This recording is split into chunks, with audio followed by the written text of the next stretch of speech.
So, in the last session, you guys headed out to meet with Sir Francis, who is a very stuck-up prick, but also told you of your audition in the High Theater. Leading up to this, Jadir went about gathering vices and learning about the Lammerfort family, especially Sir Francis's daughter, Rosemary. He met a finely dressed dragonborn named Kilkaroth, an unusual sight, who told him that she was an interesting character that was also interested in what lies far beyond the city walls. Upon talking to the store owner, he also learned that she thought Jadir was talking to nothing. He spent more time gathering vices, and the two of them later blew the judges away with their audition at the High Theater, which was unfortunately corrupted. But later that night, Jadir talked to his Rakshasa overlord, who gave him a book from a far-off land on the Red Dragon of Lordstrom in exchange for a large number of vices. Preparing for a grand performance, they first plan to revisit Sir Francis and his daughter. At least that's what you decided at the end of the last session. Are you implying that we're just gonna change our mind? Yes. Well, actually, I think he was going to see the daughter. I don't think I was going with. I think that we floated the idea of us visiting Sir Francis as a pair, and then if need be, then I could do it myself. But a clarification: the Dragonborn I met, I have it written down as Kilkaroth. Is it Kilkaroth? I put it in the chat, I think. I almost spat my drink. I fucking love that name. Who fucking names their kid Kilgaroth? You show up as a barbarian. Hi, my name is Kilgaroth. Everybody will go, I am not messing with you. Oh my She fucking seems god. nice. She seems nice. Not like she'll stab us in the eye while we sleep. You did not get sleepy stab vibes from her. I cannot find it. I'm sorry. Alright, let me... I don't want to waste too much time on it, but I just want to have my notes in order. Yeah. Kilgaroth. Kilkuroth, not Kilgaroth. Not like if you say it without the accent, it becomes Kilgaroth.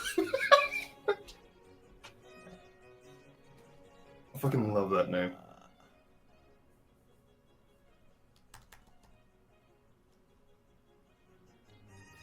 You know, it'd be fun making any character with some like murder, kill, or something in their name, but be a pacifist. Alright, Like have the most threatening name ever. Yeah. Thank Be a you very barbarian. much. What?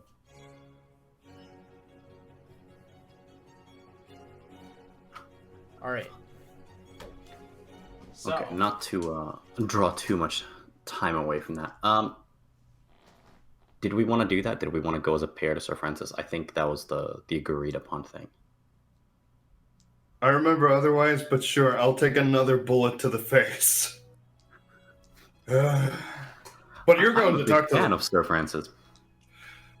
Yeah, because you haven't been like face to face with him. All right. Oh my lord. Not in a long time, no. I think the last time we were face to face was when I was convincing him that we were dutifully caring for a very sick Sir Franchester. After we blew his door in. In any case, No, it in the wasn't that. morning, if we could, I suppose we would make our way towards Sir Francis's place. So, the two of you set out together, walking back through the town on your, at this point, very well-known route towards the hill. You make your way through the park and up through the luxurious houses on the hill, and make your way towards the very back where Sir Francis's manor comes into sight. You enter through the gate and walk up the steps. In a very familiar process, and the door swings open, revealing Ryan, the butler, who kind of bows gently to you and says, "Oh, you've returned. I assume Ah, you are here to see Sir Francis." of course. And this time I brought my manager with me. Oh, well, it's Engineer pleasure Kazrin. to, pleasure to It's a meet you, pleasure. Mr. Kazrin. Do come in. And he beckons you in through the front door. You kind of enter into the main area, and through the center hallway, across the carpets, and into kind of the main room, with the great window looking out onto the upper ring. He's like, Do make yourselves at home. I will fetch Sir Francis at once." And he kind of disappears. You guys are currently alone in this place. I kind of lean over and whisper to him. By the way, he will talk about stuff for hours and hours about everything in this house. I recommend you keep an eye out, especially for the curtains. I'll try to steer the conversation, I suppose. Oh no, I'm just I giving would you. be, duly appreciated. I don't want to spend hours talking about curtains. Well, you're in a bit of a bad luck. So after a little while, Sir Francis kind of enters in. You can see that he is in a very fine set of clothes with like a tight ascot, and he'd be like, "Oh, good day, gentlemen. It's a pleasure to see the two of you here in my home. This must be your manager. I've heard Yes. about you." Well, Sir Francis, we've met. Oh, did you take notice of the new curtains on the window? Oh yes. Oh, they look lovely. These curtains, and he just these curtains were made far off, all the way from Illibert. They had them shipped out by sea. Of course, the northern parts of the continent are currently iced over, so the ship had to go all the way around. These are fine silks, supposedly Beautiful spun silks by the indeed. great spiders out in the forest, and who were slain, and they were woven intricately. You see this pattern right here. So this pattern was actually made by a very specific seamstress, one of the finest seamstresses in all the land. And he said he's been like about 5 or 10 minutes of this. He's like, This entire time, Jadir's trying to cut in. Yes, I'm sure they would look. and this right here. And earlier, I was looking at a canvas store. This goes on for a while. Jadir's just trying to cut in. Anyway, nice to meet you too. Yes. We've met. Jadir Kazrin, it's a pleasure. It's a pleasure to meet you as well, Mr. Kazrin. Oh my lord. I'm the manager of the wondrous floating butterfly, Gerald the Bard. So I've heard. Well, we return from a magnificent rehearsal at the Grand Theater. Ooh. Yes, I have not heard of your audition yet. How did it go? Harper and Jenny were enchanted. Oh, how wonderful! I'm so excited. Well, as it happens, we floated some ideas by them, and they were enthralled. We proposed something more spectacular than your typical performances, of course. And, well, as it would happen, the two of them, well, they were entirely won over. They told us that they expect great things from someone such as yourself, as well as from Gerald. Of course. What did you have in mind? Well, I believe Gerald floated this idea of having your daughter, Rosemary, take the stage, not as a part of a performer of sorts, but as an ornament, an embellishment. would help to sell her to the grand stage, show her in the best of lights. You see, Gerald had in mind a retelling of classic tales of the Fey folk meeting mortals. Can't have such a performance without a lovely centerpiece, an object to be embellished and charmed. My daughter is a beautiful object indeed. Okay, out of character. I doubt that. Out of character, I do not believe a word of that. I am like expecting Cthulhu to be behind the door, like, welcome, mortal. And I'm just waiting for Jadir to be like, I have to romance that, and it's like. At least I have a gift. You have a gift. She's like, give me smooches. Just, and you're like, a book with her tentacles. Knowledge. Where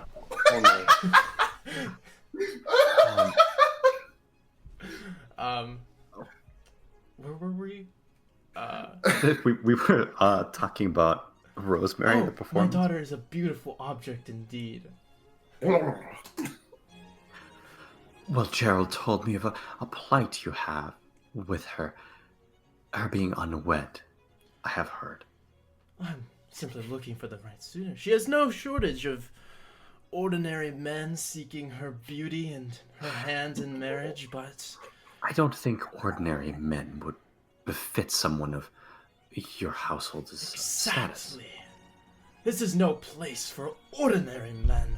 Only spectacular and brilliant are befit for my daughter. Well, Gerald as a is dying on the centerpiece inside. on Gerald's performance should be showcased in the best of lights for everyone. And the courts, an opportunity for you to mingle, perhaps spread your power. I've heard that you're a well-connected individual, but, well, one can never have too many friends. This is true. Perhaps I could use Rosemary's hand in marriage to unite two of our noble houses and grow in even more power. Would you like to meet her? Out of character. If Yes. she would be available, yes. She will always I be available. actually brought a gift with me. Oh! To- How exciting. For Rosemary, of course. Oh, of course. She is possibly to tide things over, to help make introductions. All right. Ryan, would you fetch Rosemary for us? I said, yes, sir. And Rosemary. Ryan, the butler, disappears for a little while. Sir Francis kind of like, oh, I completely forgot. And he's like, so this blind over here. By the way, like at one moment when I clearly see that he is not looking, like he is completely looking, I look at Jadir. I have like a single moment of like eye contact, and I literally describe how I feel about this, about Rosemary, by doing this in his face. And then I have immediately, no idea what that means whatsoever. He thinks that he's passing a code, so like for the next 2 minutes, he's just trying to like trying to pass a code, not really understanding what's going on. and then like every time, like, and this is every time he doesn't look at us. So imagine every time he looks away, we're like doing dumb hand gestures, like kind of like. Yeah, and like every now and then, Sir Francis will like whip around as he's speaking about like the curtains, and then go back to gazing upon them, where you'll promptly go to. Yeah, and like every time he turns around, I'm like looking up in the sky, like kind of kicking my own heel, like. Pay attention, Gerald. Oh, sorry. important. Your ceiling is also so wonderful. Yes, I know, but I'm talking about my curtains right now. Ah, yes, sorry. Do go on. You pay them your respect. I will. Oh, Rosemary. And it's at this point where you turn around to see Rosemary standing in front of Ryan. You see a beautiful blonde woman of about 18 or 19 years with a slender figure and bright blue eyes. She wears a white dress that is tightly bound about her waist, very clearly outlining her hourglass shape. She gives you a gentle curtsy. Well met, gentlemen. All right. Inside, he is not believing that came out of him. But he goes like, pleasure to meet you. I think there's a... I have a picture that I will put in chat. Oh, you have a picture? I have a picture. By the way, I am very interested in this. I'm just shocked that came out of that man. I was expecting Call of Cthulhu. Or at least a Mind Flayer. Here we go. Oh, okay. This is not what I was expecting. Yeah, I know. I'm not expecting that either. I'm like, that came out of that man? Jesus. Jadir Kazrain, it's a pleasure to meet your acquaintance. Another curse, but a pleasure. And she kind of strides forward to put her hand on her father's shoulders, like, what did you need of me today, father? He's like, we have some important business to discuss, Rosemary. Please, take a seat. Of course, father. And she sits down with the three of you, and soon Sir Francis reluctantly walks away from the drapes near the window to join you all. Rosemary, this is Gerald the Bard, also known as the Floating Butterfly. We're two travelers from far-off lands. We come here to see the city, to experience its sights and sounds, and to mingle. And part of that mingling, well, we've come to adore what your father does for the city. He has helped us set a performance for Gerald. Oh, yes, I've heard many good things about you, Gerald. He's like kind of like more of like a still in disbelief that thing came out of the he's not attracted to her at all. It's more just the shock of that came out of that thing. It's like, imagine if Cthulhu himself gave birth to Britney Spears or something. Jadir is just like poking you in the ribs. Very and it's like he does this overly performance like where the full leg goes behind and yes, Gerald is the name. Yes, it is a pleasure to meet you. Well, I do not believe that you have been informed of what is going to happen. I will let either your father or the manager take that kind of points at. Sir Francis kind of holds his hand out to you. It's like, they had a great plan to show you off on stage. Do tell them. But before we get into all of that, Rosemary, I've heard you're a fan of, tales of other regions. I have brought with me a gift. Her cheeks kind of flush red a bit, and she looks down. And it's like, thank you. And then Jadir will present the finely wrapped tome. Is it covered? Yeah, it's wrapped in a silken handkerchief. Okay. She kind of takes it. Thank you.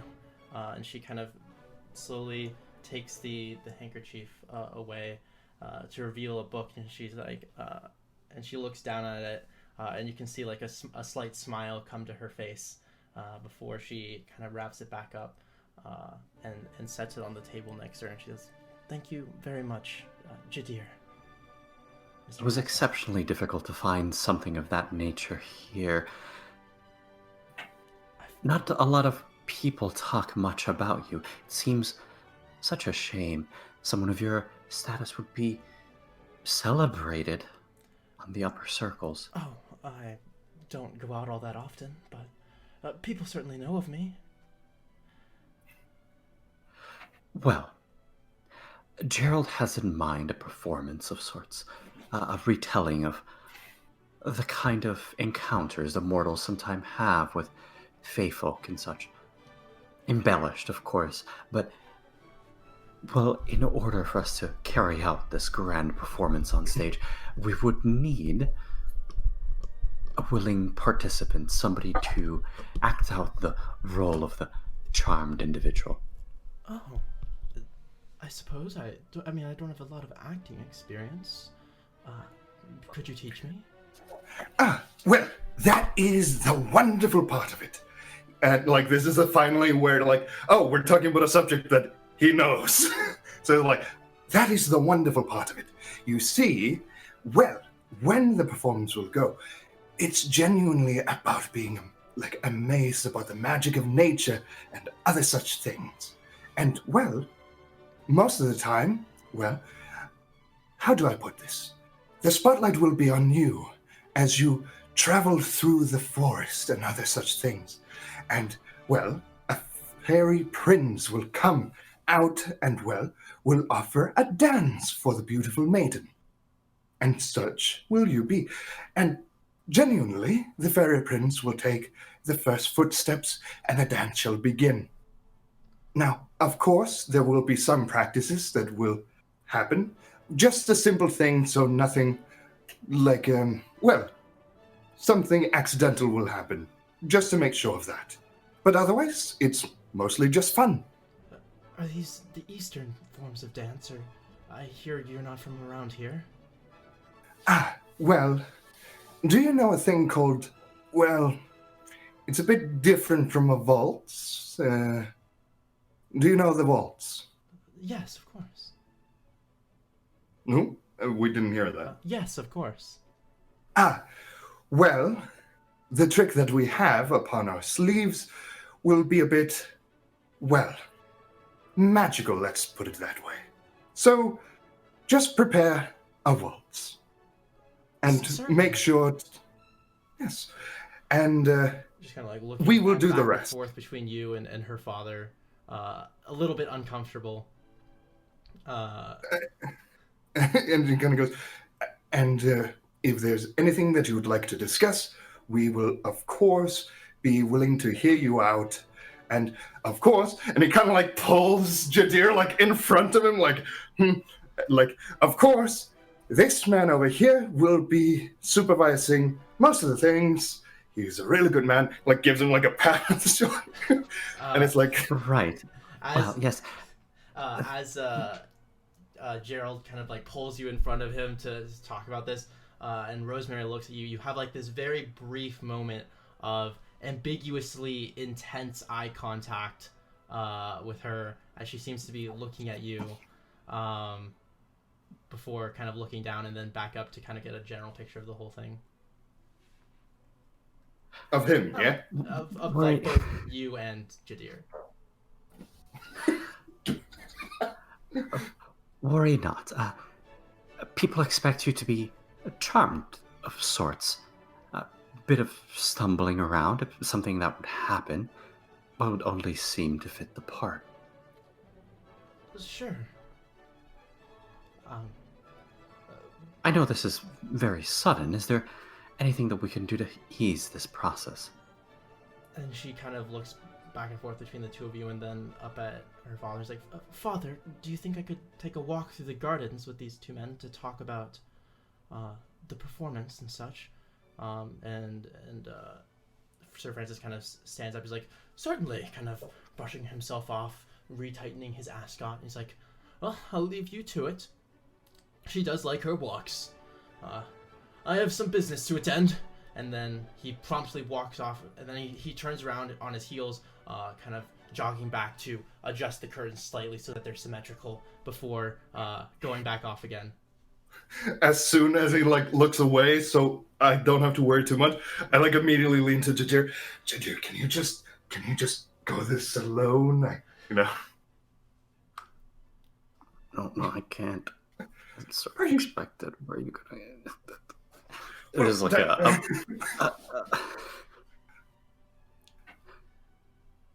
It's like, shall we? and he's like, fine. So, anyways, well, what would you like to talk about? And She kind of stands up. Like, the gardens are down this way. oh yes, Will- the do come garden. with me. And she kind of takes the book off of the table and walks up to the butler. It's like, Ryan, could you take this to my chambers? And Ryan gives her a quick nod and says, like, of course, miss. Before kind of walking off. So I will do this. And then this fits very much with the duel. Every time we're like walking, he like tries to switch with Jadir and have Jadir always closer to her than him. So it's like, I don't know if he's doing it well, if you want me to roll or anything, but he's like, every now and then he's just kind of, Jadir, go closer, I go further. It's a roll for that. The thing is, like, I don't think Jadir would even protest on that front. Yeah. Because if it's so obvious that Gerald's having like a no good time with this, fair play.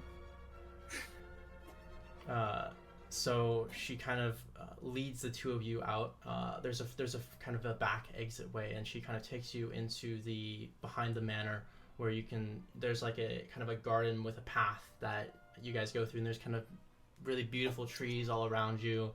Kind of a gentle fall breeze rolling across the kind of like maybe like a lightly, like a lukewarm afternoon.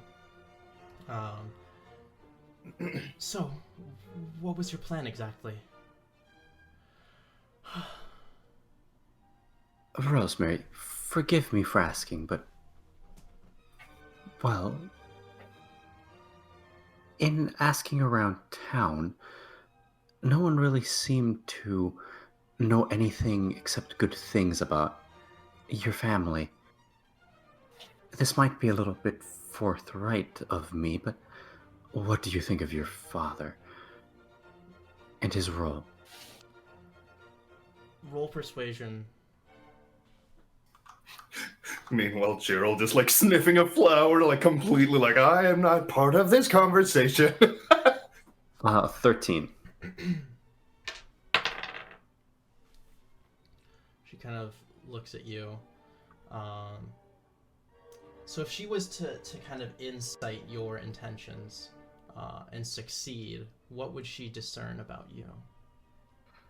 That I am trying to understand who she is, because I'm very clueless and I know very little about her. Okay. So I'm trying to see if she sort of measures up to what my understanding of her father is like. We are not alike, but I certainly respect his status and his stature. He holds himself in very well. Wouldn't ever say anything disrespectful about him. No, of course not, of course not. I've heard nothing but good things, of course, and well, he's been a great ally and friend to Gerald already. Yes, he has. As he says that, Gerald is like slowly getting further away. She kind of looks at you, kind of like walking slower and slower through the gardens, and then kind of returns her attention to Jadir. Why do you ask? Well, I just did not want to make you uncomfortable. You see, well, there's so precious few things that we could learn about you in advance, so I did not know if you were a very private person. It was very presumptuous of us to assume you would be accepting of this kind of offer. But if you are respectful of your father and value the same kinds of things as he does, well, it would align with his wishes. But it is not something I wanted to force upon you. I am happy to do whatever my family requires of me, and this certainly sounds like an interesting encounter. And she kind of looks at Gerald, who is off like. At this point, Jadir gives a very wide smile. Yes, well, if all goes well, and so far everything has, the performance at the High Theater would be one to remember. Gerald has an elaborate rigged plan and would require building in advance and setting the stage all right and proper in advance to make it an unforgettable performance. That does sound fun. Mr. Casrain, where are you from? I don't remember the name of the region. Really? Off the top of my head. You are from Illibert. Illibert, yes. Yes. This is the moment where I'm really happy I backed away. Tell me about Yes, yourself. I am from Illibert, yes. Have you ever been? It's a No, lovely city. I've never left the city. It's a shame. Yes, it really is. I would love to see more of the outside world, but my duty is Forgive here. me for asking, but why not? Surely you've had opportunities for rest and relaxation, spreading your family name across the lands. No, I've heard that there is not too much beyond the walls of the city other than tales of very faraway lands. And with the fall of Cassia, there's not a lot of things nearby for me to go to. And there are constant beyond duties here. Barad, of course. That is a journey of hundreds of miles. So much is true, yes, but that only makes it more exciting. Where have you been?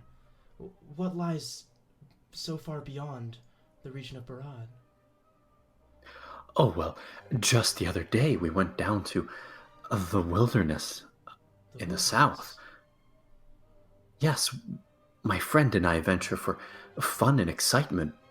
Did you know Gerald killed a panther just the other day? She gets like a wide smile comes across her face, and she looks at Gerald, who is kind of like maybe like smelling flowers like 50 feet back, not to notice. Do I hear this so I can Yes, you do hear it. Okay, I inwardly curse Jadir. He like stops, looks over, like oh, sorry, apologies. I was just amazed by the garden, and well, you two seem to be hitting it very well off, and you know, well, so I Yes, decided he to. looks killed so a panther? fitting. He did? Well, yeah, yes, it was well, a bit of a gory battle, but well, it was definitely an experience. I will say that much. Did you also know we had what was the mules or whatever name? Had a name. I don't know. Did we? It's a call very it- gruesome topic. You should Oh, not yes. delve into that. Yeah, yes. No, tell me. Well, all right. So, do you know that there is somewhere around the jungle area there is this giant bird, almost the size of a city? Well, maybe a town. City might be a bit too much, but it is almost the size of a town. And well, we had a mule because well, we had to have water on us. And well, to make a long story short, it got eaten by the giant bird. And, well, we had to make the travel back entirely on foot. Now, Jadir, well, he was the wonderful man that helped us get back. Definitely very well, at least a lot more, what's the word I'm looking for? Educated on the topic of exploration than I am. Well, yes, I have traveled between the lands quite a bit. Will you tell me more? Tell me more. Have you heard about the I circus? could. I'm sure we've had plenty of time to prepare in the future. For now, I just wanted to touch upon some of the basics of Gerald's performance. In the days to come, I'm sure we've had plenty of chances to talk about other places, realms beyond Barad. She kind of looks to the side, but you can tell that she is incredibly engaged. She's like, are the Dragonborn such as they are here all across the continent? No, I wouldn't say so. It's a very localized group of people. Are they free elsewhere? Question to the DM. Yeah. Are Dragonborns around all the world, or are they just localist here?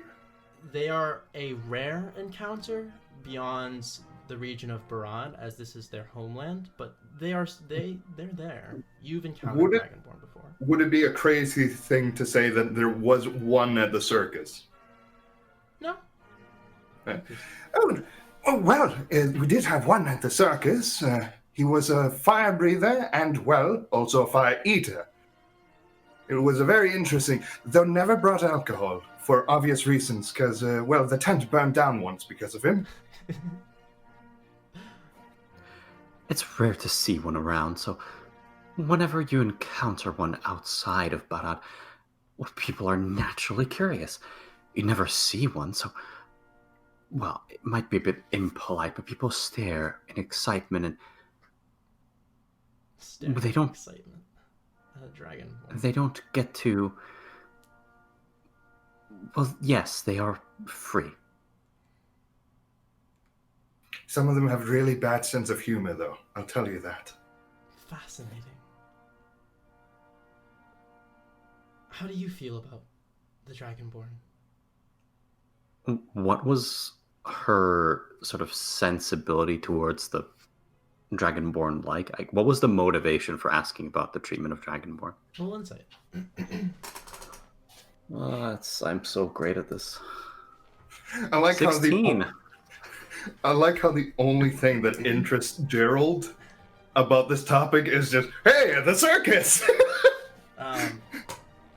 She seems, unlike most of the people that you've met in the city, her kind of, she doesn't betray that she doesn't see the Dragonborn the way everyone else in the city see the Dragonborn, but she, through her questions, you get a sense that she perhaps does not agree with the way that the Dragonborn are being treated,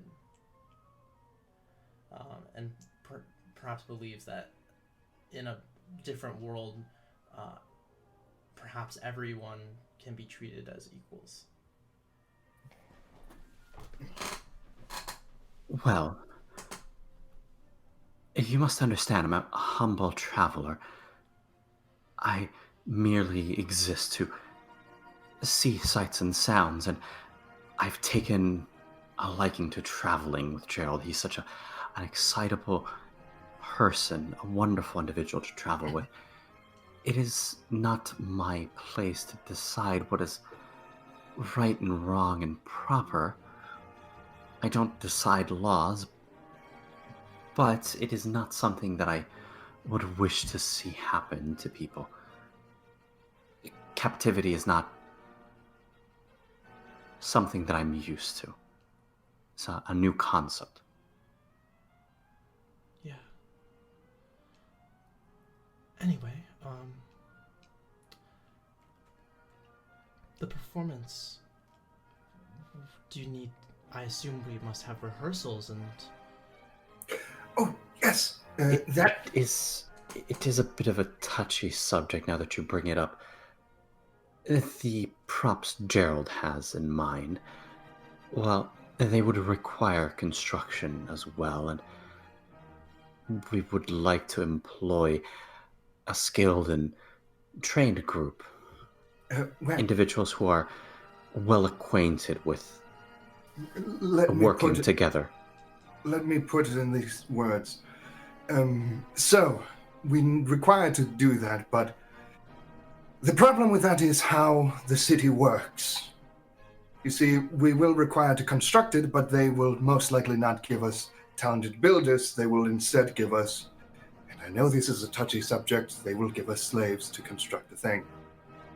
Trust me.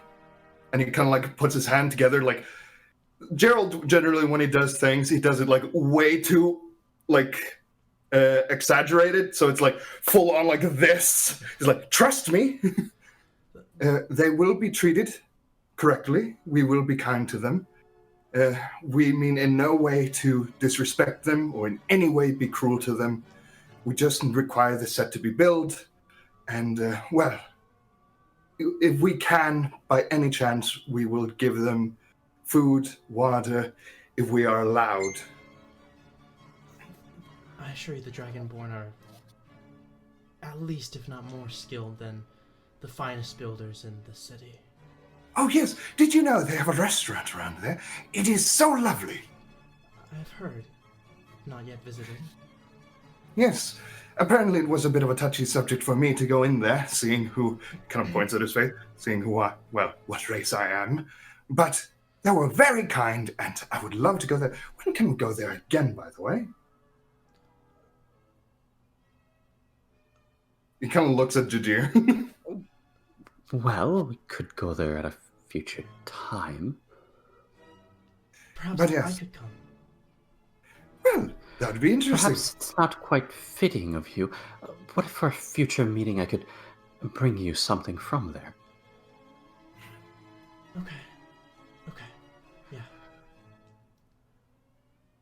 Well, I know this is a bit sudden, but is there something that you could do to help us requisition a particular group? We've seen them work throughout the city. They're wonderfully skilled, and it's a bit shameful to say, but I hate seeing them work in the basking sun all day. It'd be better to have them working inside, at least for a few days.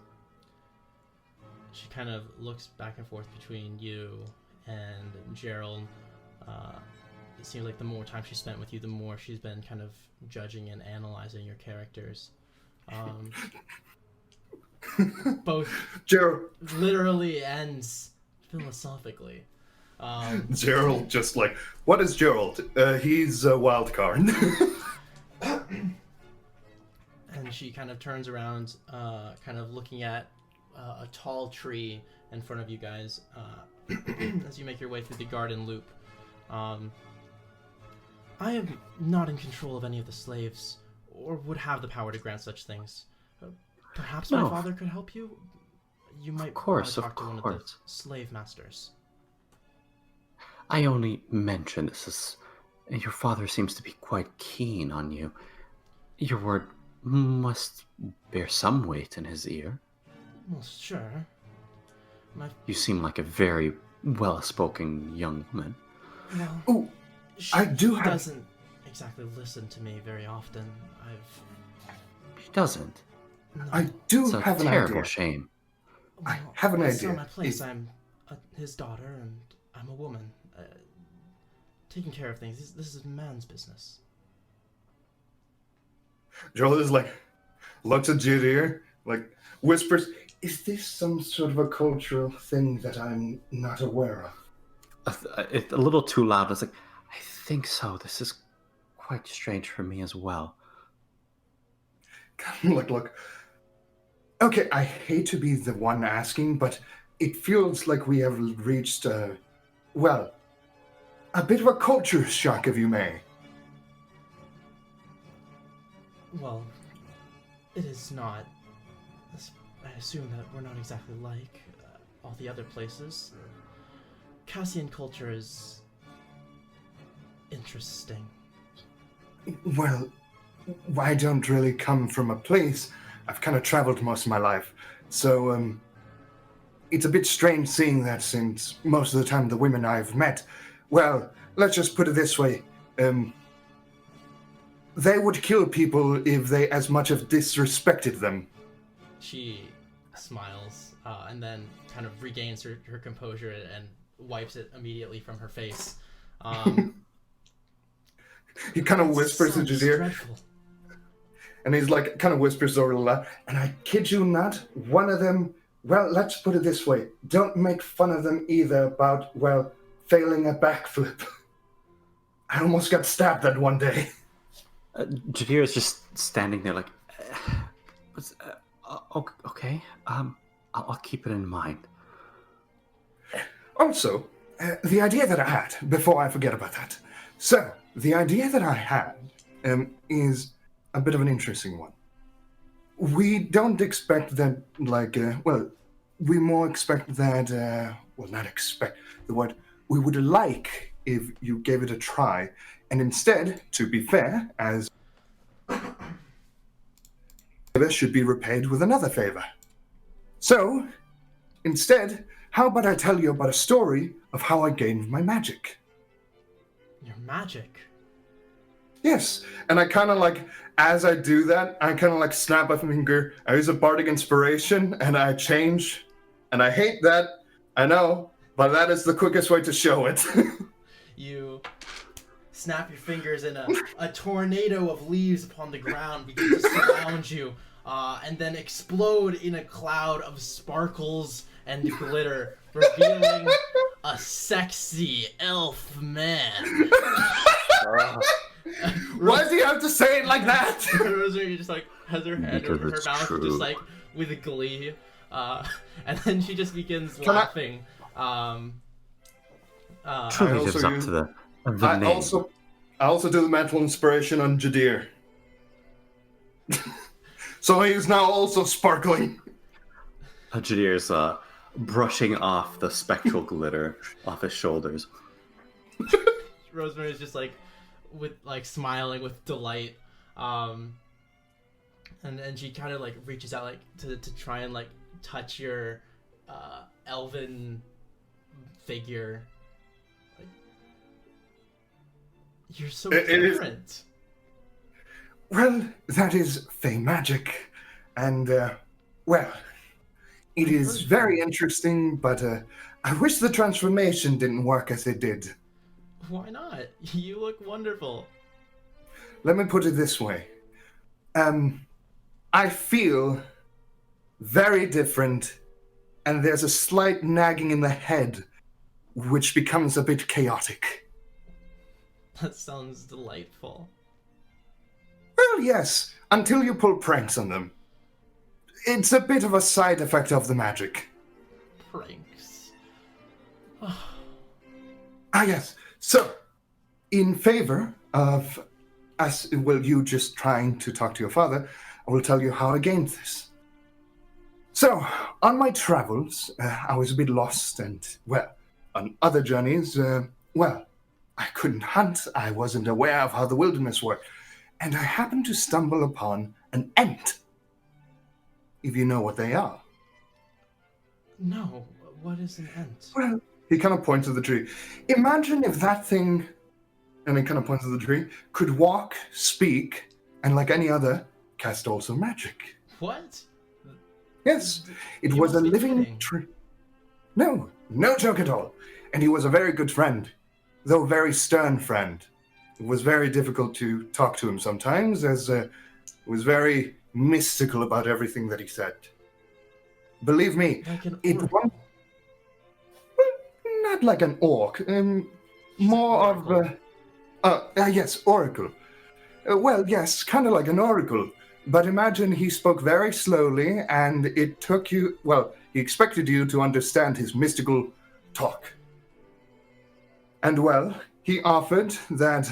Well, just for me to respect nature and other such things, he would teach me a bit of fey magic. Not in the way that most others did, but more fitting for humans. And such was the form that I was given once I fully learned. And then I used my magic in the circuit. Now let me tell you this, though. One of the more interesting things about the tree ants, did you know that when they sleep, you will not be able to wake them up for like 3 days or 4 days, sometimes weeks. So I had to sit there right in front of him and just wait for my lesson. she's just like awestruck. You can see like her eyes are sparkling with just like engagement and imagination. And because of that, I always try to respect nature, because if not, my teacher would most likely have my head. She kind of like puts her hand on the tree, kind of looking at it, and then turning back to you. I envy your journeys. Oh, trust me, there are some things that I'm not mentioning that are a bit of the gruesome part. Also, I think Jadir has a couple of stories as well. A trade for a trade. Jadir, why don't you tell her?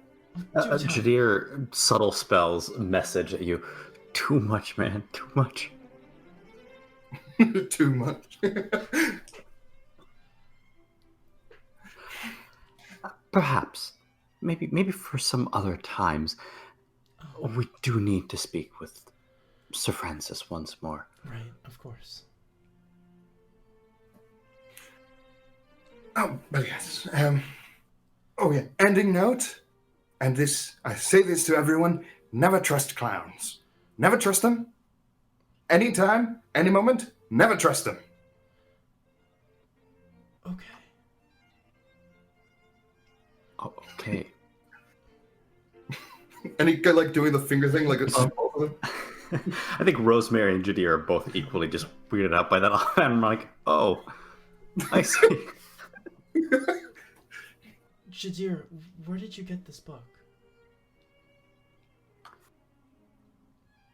Well, I was from a very odd gentleman. A haggard, gaunt-looking man. He seemed to be selling them. Not quite sure who it was. Calls himself Jeremiah. Roll deception. Fuck. I can't even help because I don't know if that's true or not. 11. I'm supposed to be good at this.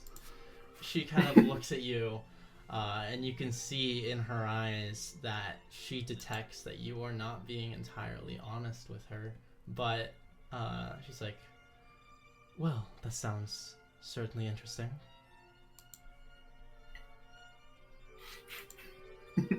When will I love see you how- guys again? Well, it depends on, well, I guess the rehearsal is required, so, well, whenever you're going to be ready for rehearsing. I would be ready right now. Possibly Well- this evening or tomorrow morning. Depends on how long it would take us to get some of the transfers in order. If there's complications, it could be several days, but we're hoping to get things underway quickly. I'm genuinely shocked how well she and Gerald gets along, but that is making me worried, because I was kind of pushing Jadir and them to get along. And then you shot yourself in the foot. I know. Poor you. I know. So, you want me to tell my father to help get you slaves for the construction? Well, specific There's people. a particular group that we saw. They're currently under the supervision of one of our friends. A lovely, lovely individual called Francesca. Francesca Badul. Yes, I know him. These individuals, well, this group is working on a statue for the king.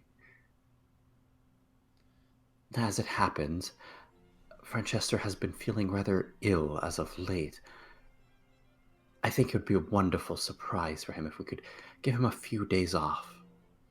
And, well, also, it is quite bright out, so, and warm, so I'd hate for the Dragonborn to be working on stone for days and days on end, and plus, it will allow them to be inside in a proper housing for a bit.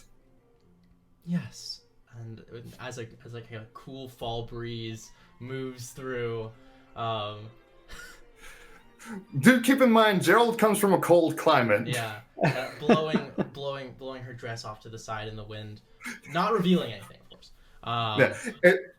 I love how Gerald is like really warm here. It's a cold breeze. Yeah, it is. How do you people stand this warm weather. Sunlight kind of gently filtering down through the light layer of treetops above you. I will pass the word to him. Quick question, just out of curiosity. Does it ever snow here?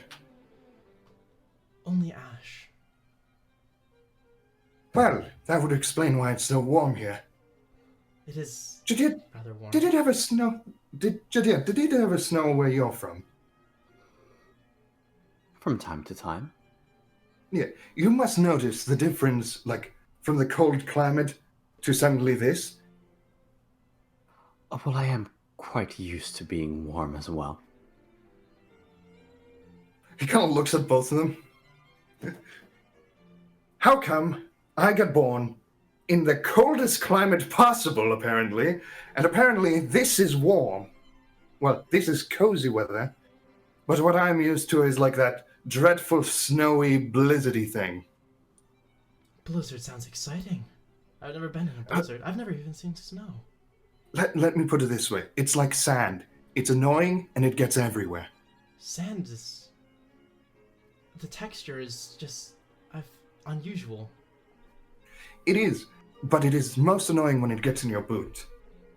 Trust me, I once spent an hour just trying to empty my boot out of sand. That's funny.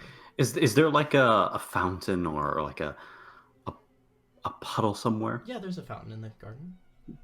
I think Jadid would, if there's any kind of thing that he could use to scoop it up, scoop some water and throw it into the air and use shape water to make it freeze and rain down the snow. Okay.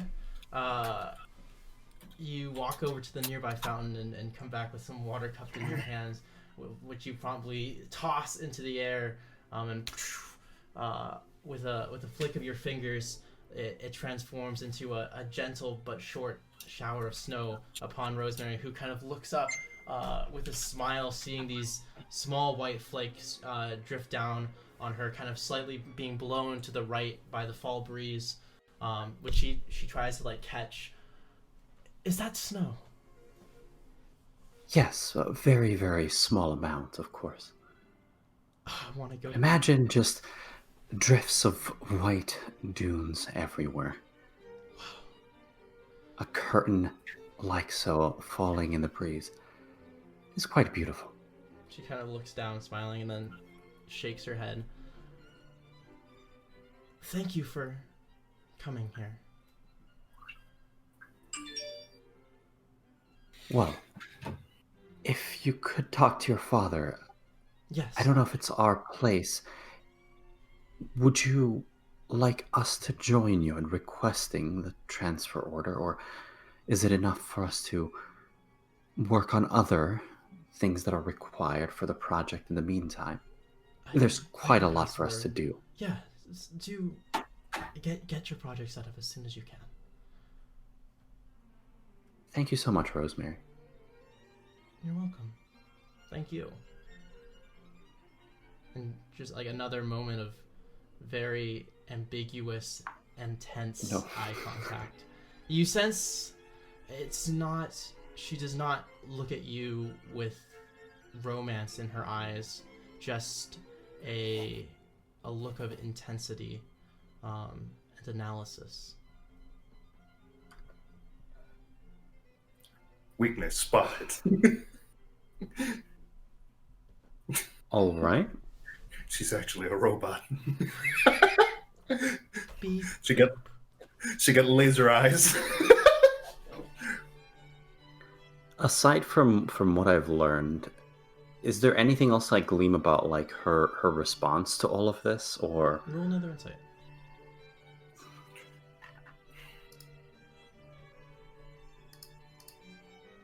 uh, 15? You sense that there is much to her character that she has not shown you. Why do I feel like if we gave her a knife, we would never see that knife again? All right. Well, Rosemary, it's been a pleasure, but we must get going. Gerald, is there anything else that you need to cover before we get going on our other tasks? Well, not much really. He kind of like strokes. Like I imagine he like. Does he have any? I don't think he has control of going out of the shape that he is in. So he's like usually he strokes his like stubbles, but now he doesn't have them, so he's just like stroking his cheek. So he's like, well, there is. Oh, yes, one thing. Anything regarding to the performance, any suggestions would be lovely. Huh. Of what nature? Just Oh, just anything that you think that, well, the higher-ups and stuff like that will find fun or entertaining. In the end, he kind of looks at both of them. In the end, we're both entertainers. Our entire livelihood is making people smile and laugh. I will think on it. That is much appreciated. And he does, again, the over-exaggerated... She gives you a smile and a slight chuckle. Well, I bid the both of you good day. I will pass this word to my father and see if I can get a note for the two of you. Also, I have to say that as he's about to walk off, he also goes, oh, and please, if there's any other moment, don't tell your father this, but please spare us the curtain talk. She kind of like, and then keeps walking. If your father wishes to send a footman, we're staying at the tavern at the moment. She kind of looks at you. The tavern.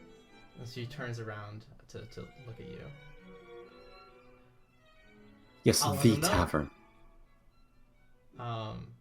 She kind of looking back with like a slight smile, and continuing her way off to the manor.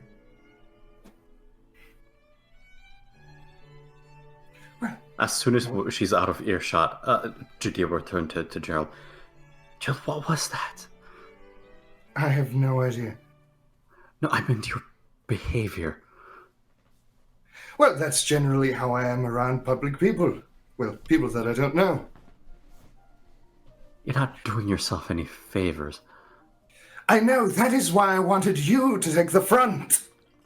I did. Gina? Yes. And then she asked me, and then I shot myself in the foot.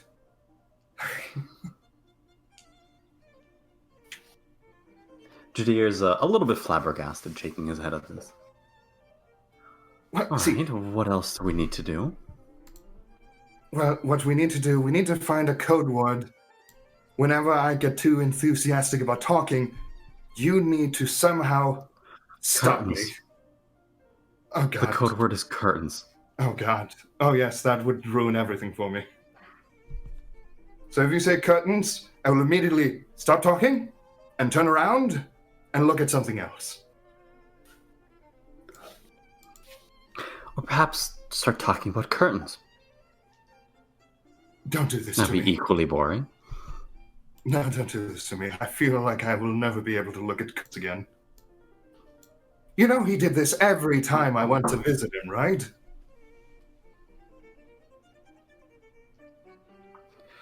That is unfortunate.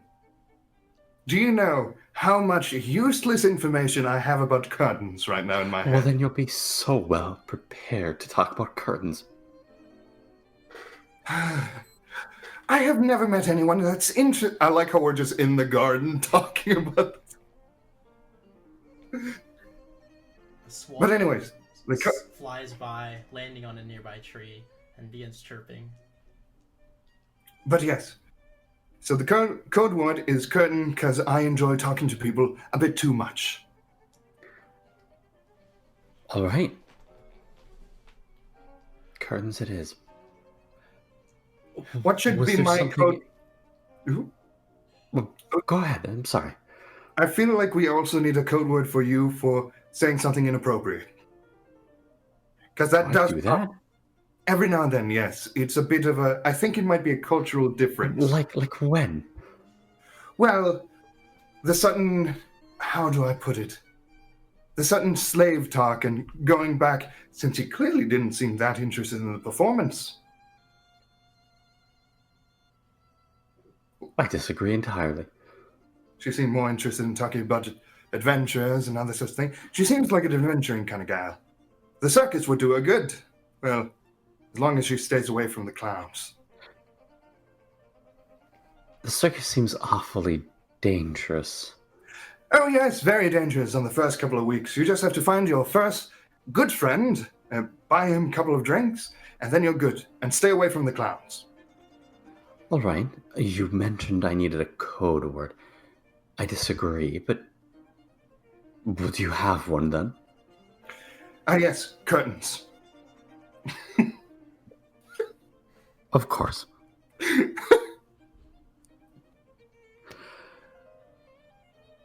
What next? I have no idea. Also, quick question. It rains ash.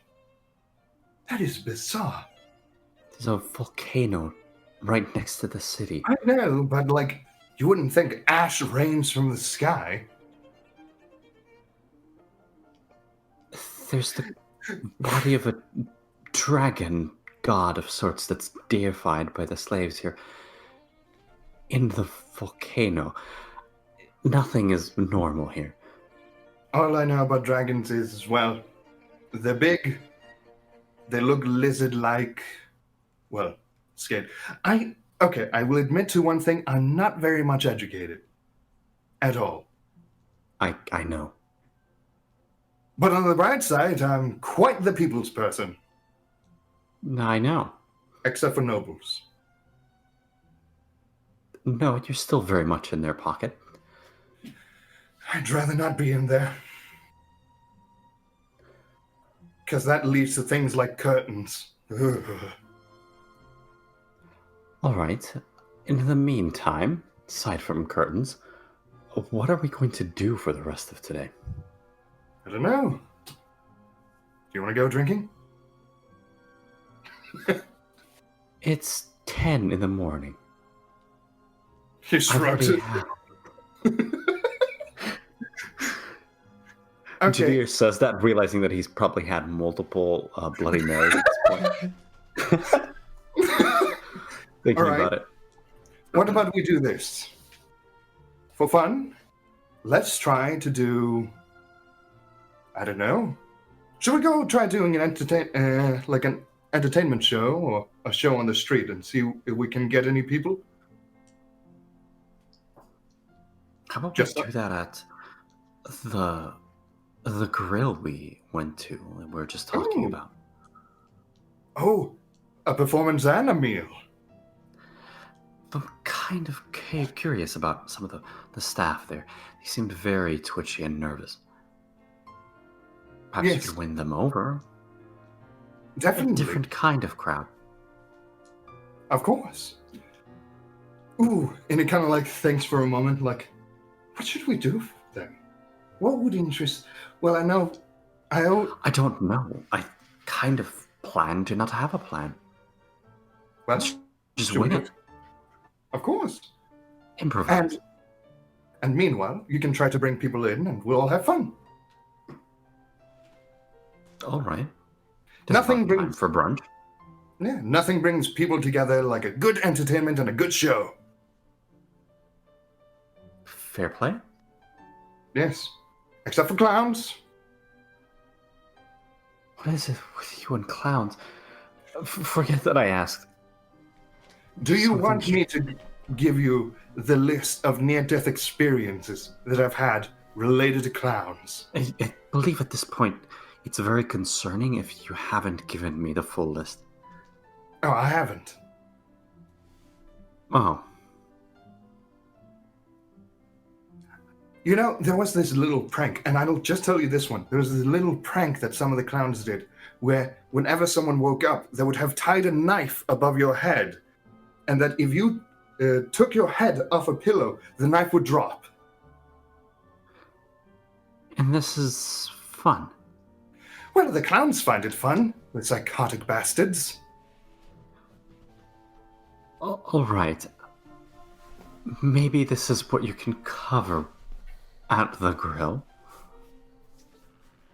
I'm not doing that knife trick. I am traumatized by that knife. I suppose we would head over to the grill then? Yeah.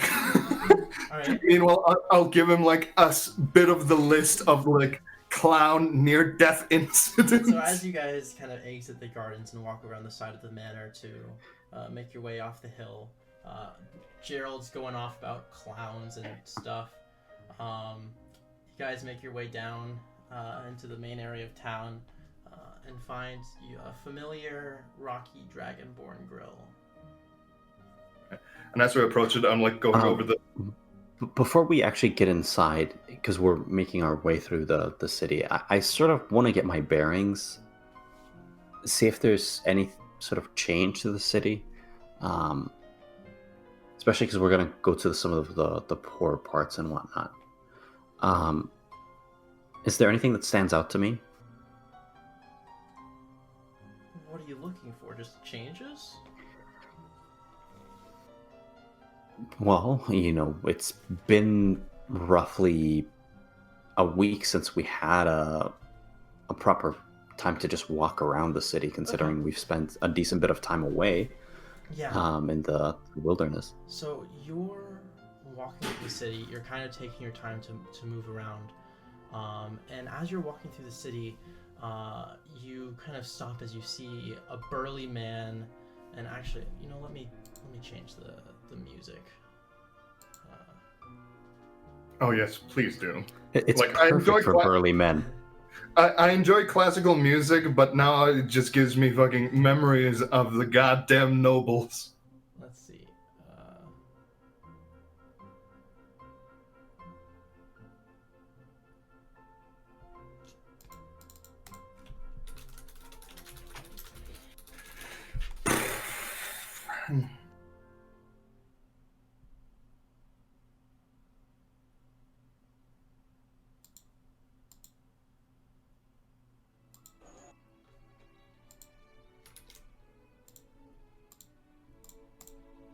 But as a side note, while you're changing the music, I'm not joking of Gerald's deep hatred for clowns. I think we've established that at this point. It's somehow become a thing. So, as you're walking through town, a burly man in a blacksmith's apron drags a flailing red dragonborn woman along the streets. Both of her eyes are swollen shut, and she is beaten and bloodied. Scales have been ripped out of her, and so you're kind of looking down this kind of long, kind of not alleyway, but kind of like street between the cities, and you can see people are swarmed around her as they bring out and they bring out rope as the crowd ties her to a post in the middle of the street. Crows land on nearby trees, twitching in anticipation. You can hardly hear her screams over the roaring of the audience as they step back and gather their stones.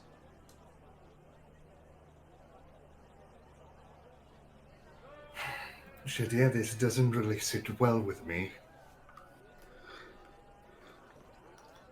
I can see why. I agree. We're powerless to do anything about it. Well, we could try one thing. What is it? Well, give them something more interesting to look at. I don't think that that's the kind of attention we want. If you truly believe that we must do something about the situation, maybe we can do something. But taking action for the sake of one person immediately, Well, it comes at great cost. Let me put it this way. Well, I can just perform like a street artist, I'm just passing by playing music. Right, and sooner or later, that becomes a part of your reputation. That's not very good.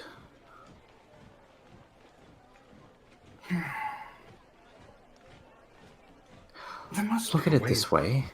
If we are rubbing shoulders with people like Sir Francis, maybe there is something that we can do in the future.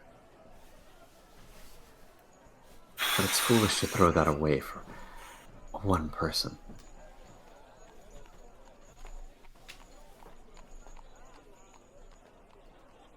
Well, In truth, there's always going to be misery.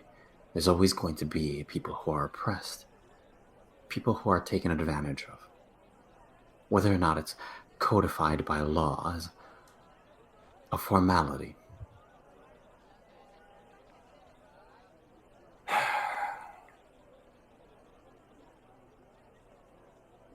We have almost 3,000 gold on our person. Maybe there's something we can do with that. well.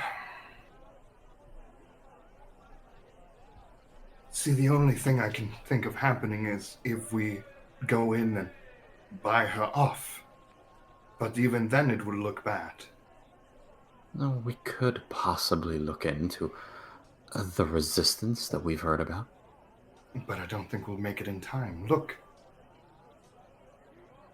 Oh, what else are we going Kill to do the today? thief! As the first stone is thrown, crashing right into the Dragonborn's face, a spurt of blood and a couple scales flying off as she cries out in pain.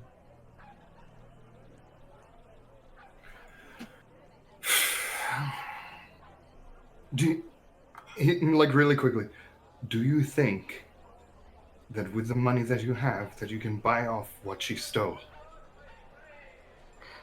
I could, I don't want to. This is one person. If we make a scene here and try to save her, could undoubtedly do that, but it might come at a cost. I don't like it either, but it's possibly better spent. You've seen how things are in here. The treatment doesn't extend just to her, it's a problem that appears throughout the city. So, fix some of the problem, and you might end up helping more people in the end. It's a cold and calculated decision, but Yeah, that is true, I guess. unless you want to jeopardize everything that we've worked so far, go ahead. I will back you up. He kind of like looks at it. Well, in the grand scheme, I think you are definitely smarter than I am in this No, regard. it'd be a very simple matter. We disguise ourselves, go in, rescue her, and get out. It's your call. More stones being thrown. Screw it. Screw it. Blood What's an adventure coming without a out of risk? scales. Hey?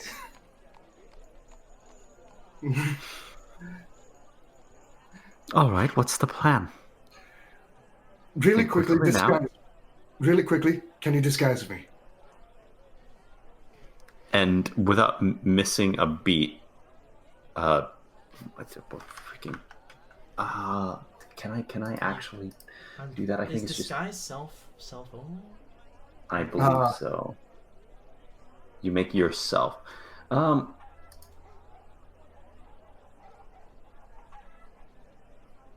I can only disguise myself. Okay, here's the plan. And he's like saying it clearly. Here's the plan. Disguise yourself as, well, just anything that comes in mind as, well, a traveler, if you may. Someone, like someone that would do something chaotic, Ah! right? Just go there and just go, like, and try to say something crazy. Just baffle the crowd. Wait, the person, the rumors that we said, say that he appeared somewhere close by and for people to run to their homes. Jadir kind of is acting quick on his feet and thinking that the crowd is sort of masking his location, just takes on the form of Jeremiah Kingsley. Okay. Roll stealth? Or Can I- sleight of hand? I feel like the crowd is way too busy, though, isn't it? Well, I mean, you're changing your will- form inside the crowd. It's 22, not 20. Oh wow! All right, you moving into the crowd and hidden within. You very smoothly transform yourself into Mr. Kingsley. And in your crowd, like the stones are being thrown left and right. Most of them making contact. You can see that this at this point she's unconscious. Blood is just leaking out of all the scales. They're just like chipped and cracked. I think without allowing Gerald to make any kind of poignant things, Jadir will cry out, "Enough! You all blaspheme. She is a person. Behold, I am Jeremiah Kingsley." Roll And- performance. Can I also throw in and just immediately look to my next side and just go, "Ah!" and like scream, "It's Jeremiah Kingsley! Run for your 23? homes!" 23. Can I Yes. also do a thing? Damn. Can I roll a performance to add to it? Where I'm like performing like I've seen like the most dangerous person in the world. Yeah, roll. I guess that would give you advantage, Jadir. Whew. Well, it's not getting above 23. I got a 19. It doesn't matter what you get. But stones stop for a moment as everyone turns to look at Jeremiah Kingsley inside of the crowd. Now, I don't remember. What have you spread about Jeremiah Kingsley? That he is a man who can change the hands of fate. Ah, And I guess he's been publicly seen kidnapping someone and throwing them into the shadows. Also, when Gerald disguised himself and talked about him, he actually hinted at people that he's also very powerful and dangerous. you Oh, and that he solves oh your shit! people's It's problems. that guy. And people just start scattering, like chaos all around you as you just kind of stand in this blur of people running about. A couple people taking kind of like throwing a couple punches at the Dragonborn as they run off. Who is just like kind of dangled unconscious with her hands bound behind her back to the pillar in the middle of the street. But within a minute or so, the crowd has scattered, leaving Jeremiah Kingsley standing before this bloodied, unconscious Dragonborn woman. Okay, really quickly, really quickly. Can I, so basically, use sleight of hand and stealth to basically just, while the attention is on him, like, seem like I'm running past her, stop, like, cut with a knife, and just kind of yoink her up and run, like in an alleyway. Alright, roll sleight of hand with disadvantage. Disadvantage. Oh, thank God! So the lowest is 15 plus 5. Wow. Okay, so yeah, in the chaos, you cut open the things bound behind her back, and you see, but expecting to go pick her up, she begins to fall forward onto her face, and roll a dex save. Not a dex save, dex check. Dex check. All right, I'm good. 18 plus 3, 21. All right, so seeing that she is unconscious and not going to be able to catch herself, you quickly manage to make your way around the pillar and catch her body right before it hits the ground, carrying it in your arms. But being so weak, you don't think you're going to be able to hold her up all on your own. Then I do another spell. Well, I do a spell, so basically, because it's just an action, I use enchantability and give myself bull strength. The target has an advantage on strength checks, and his or her carrying capacity doubles. Nice. Yeah, make a strength check. So I have an advantage. Oh, thank God. So it is 13. Yeah, with considerable effort, even under your bull strength spell, you haul her up, fireman's carry, onto your shoulders, as the crowd misses it as they're all currently fleeing. Blood, Thank God. Dragonborn blood just kind of dripping down, soaking your fine clothes. Okay, so as soon as I get in an alleyway, I'm going to cure wounds. As this is happening, as people are terrified, I want to spend that time lecturing about how people here have turned away from the gods. I want to bring up Uklan, and I want to bring up what other gods you may have in the setting. I don't know, Palor, generic, good aligned deities. There are 3 good aligned deities. Come on, page. I feel like your brother is gonna hate you for this. There is Ina, Elois, and Uklan. Those are the good aligned deities. Oh, all right. I'll evoke the name of all 3 of them and say that the people of Barad Baisa have turned away from faith. Okay. They deserve the coming calamity that will claim the city. All right. Yeah, you're kind of yelling out, people running, fleeing in fear, as you just cry out these horrible prophecies of cataclysm. We are charlatans. Yeah, and I will then plunge the square into darkness. Ooh, nice. Yeah, and then this entire square gets plunged into this sphere of darkness. Woo! Gerald, you can't see, but you can feel this enormous weight of the Dragonborn on your shoulders. You can feel the blood dripping down your face. Yeah. So, as soon as I get in the alleyway, if I manage, that is, Yeah, you can. I want to immediately... Yeah. I cure wounds, and then I immediately disguise her as, like, a tiefling. How do you disguise her? I have a disguise kit, You have a remember? Disguise kit? Yeah, that remember, was I like bought one. Considerable. Wait. Let me. Doesn't it? Let me. Just so that I Just can to have random props for horns or some stuff. Yes, I always carry a spare. Yeah, disguise Set kits are a bit strange. Yeah, 'cause it's not magic. human It's- features. This pouch, cosmetics, hair dye, and small props let you create disguises that change your physical appearance. Proficiency with this kit allows you to blah blah blah. You can't. I would say disguising her as a tiefling would take hours and be a Okay. considerably high difficulty check. Can I then do Could something we even do that? I mean, doesn't she have like this long, elongated snout? True, yeah. It would be a very deformed tiefling. Yeah, Like, then high I'll just difficulty do, check.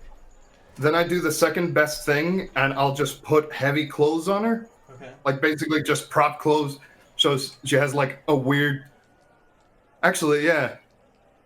Oh, God, that makes me think of something.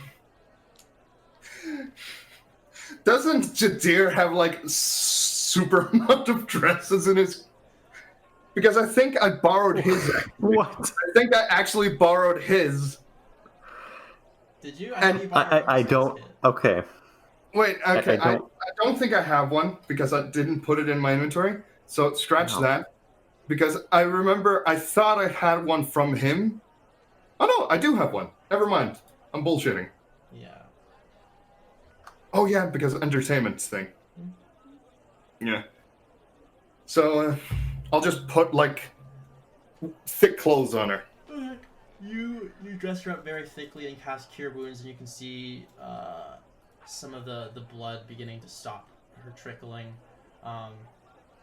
She still appears to be in a very loose state of consciousness. Yeah. Yeah. And then I kind of like hide, like try to use the alleyway as kind of cover. Okay. So to hide the body, well, unconscious Dragonborn. Okay. and I wait for Jadir. All right. I have no idea where you're at. I mean, You just My- you can my see through the disguise- darkness. I mean, I can't actually Oh. unless I use spell points to do it. oh. Or can I? Can Eyes That Dark let me do that?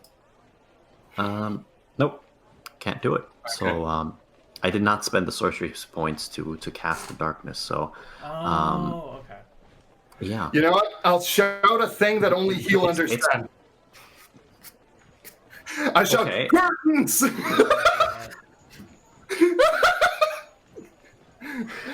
I just shout curtains. Yeah, But I make it sound like I'm swearing. You hear Okay. curtains from the alley.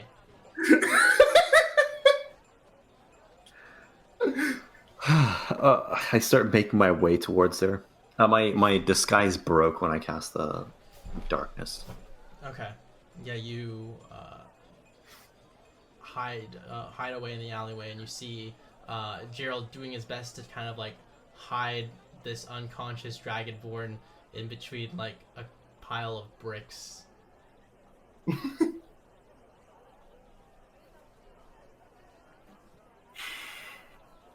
All right, so really quickly, can you go to whatever place that you can, the restaurant, right? And tell them that we've found someone wounded.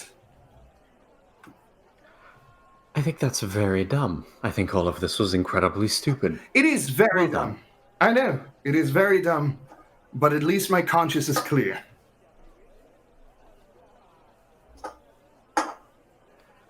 All right, well, she seems to be faring better. I suppose we could disguise her as a different dragonborn. Alter her coloration somewhat. Can you do that? Yes? All right? So, I will basically, well, quote unquote, make a distraction in the square. I mean, there's And a meanwhile- sphere of darkness in the square. Well, when that thing is gone, and you disguise yourself and her, and just get her out. Have you considered speaking to her about this? Well, she might be a thief, but death is a rough one. Stop. Judea would just walk over to the Dragonborn. Has she regained consciousness? You see, she just very faint sounds. Well, you're still alive. Where do we take you? One of the her eyes is still swollen, completely swollen shut, and the other one, a little bit puffy, kind of like one of the eyes kind of opens up very so slightly to look at you.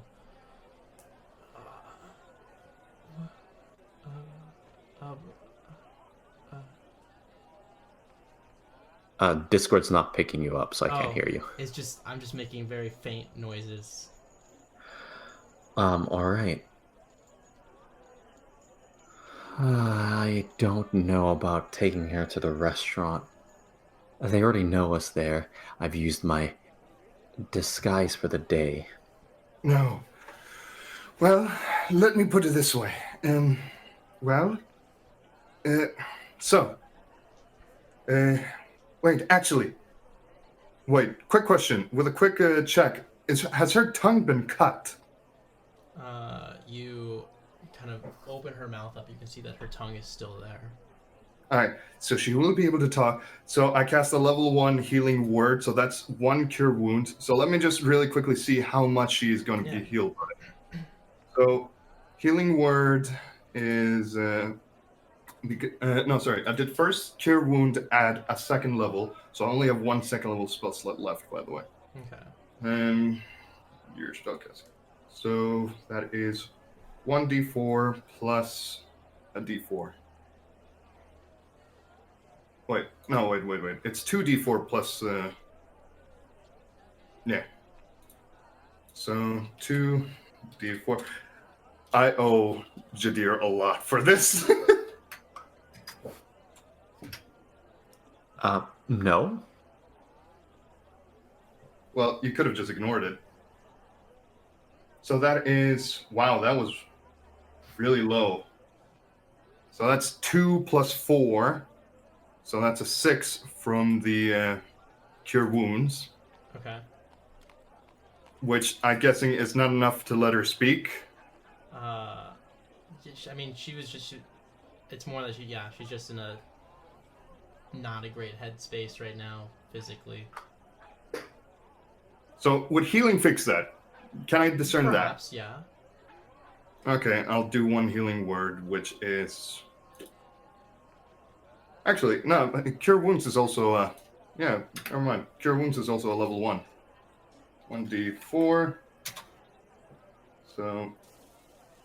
Wow, unlucky. So that's a 1 plus 4, so another 5.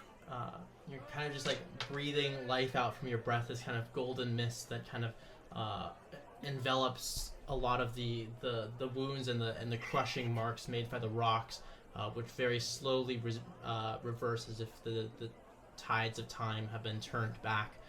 Cracks resealing, and blood stopping and wounds closing up. And one of her eyes is able to open all the way, and she looks up at you. Who are you? It doesn't matter at all. You're alive, that's the important part. Me and my friend here, where do we take you? Did Incax send you? Who's that? We have no idea who that is. No, I just lady, decided... if you want shelter, where can we take you? Let me put it this way. Well, apparently I did a very dumb move, and I really did not want to see you die there, because that was extremely inhumane. But because my friend is a wonderful person, he went with it. So, where do we take you before it becomes too risky to go anywhere outside? Are you the Rooks? No, we literally just got here a couple of weeks ago. All right, we don't have time for this. And Jadir will start dabbing makeup to transform her coloration just around the face, and Okay. take out his ragged clothing and wrap them around her.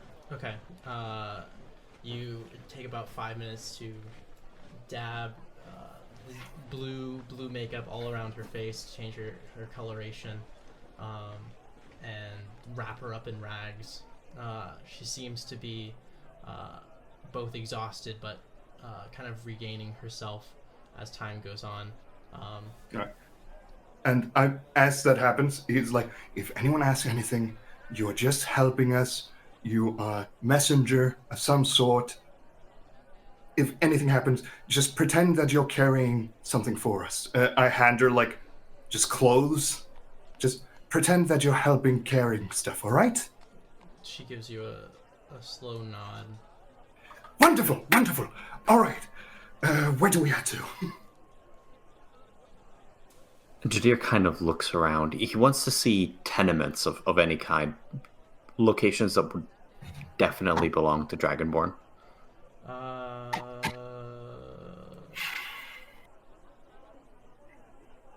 Make a perception.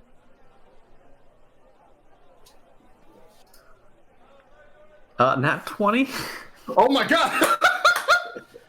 The game is on our side! Yes. Woo!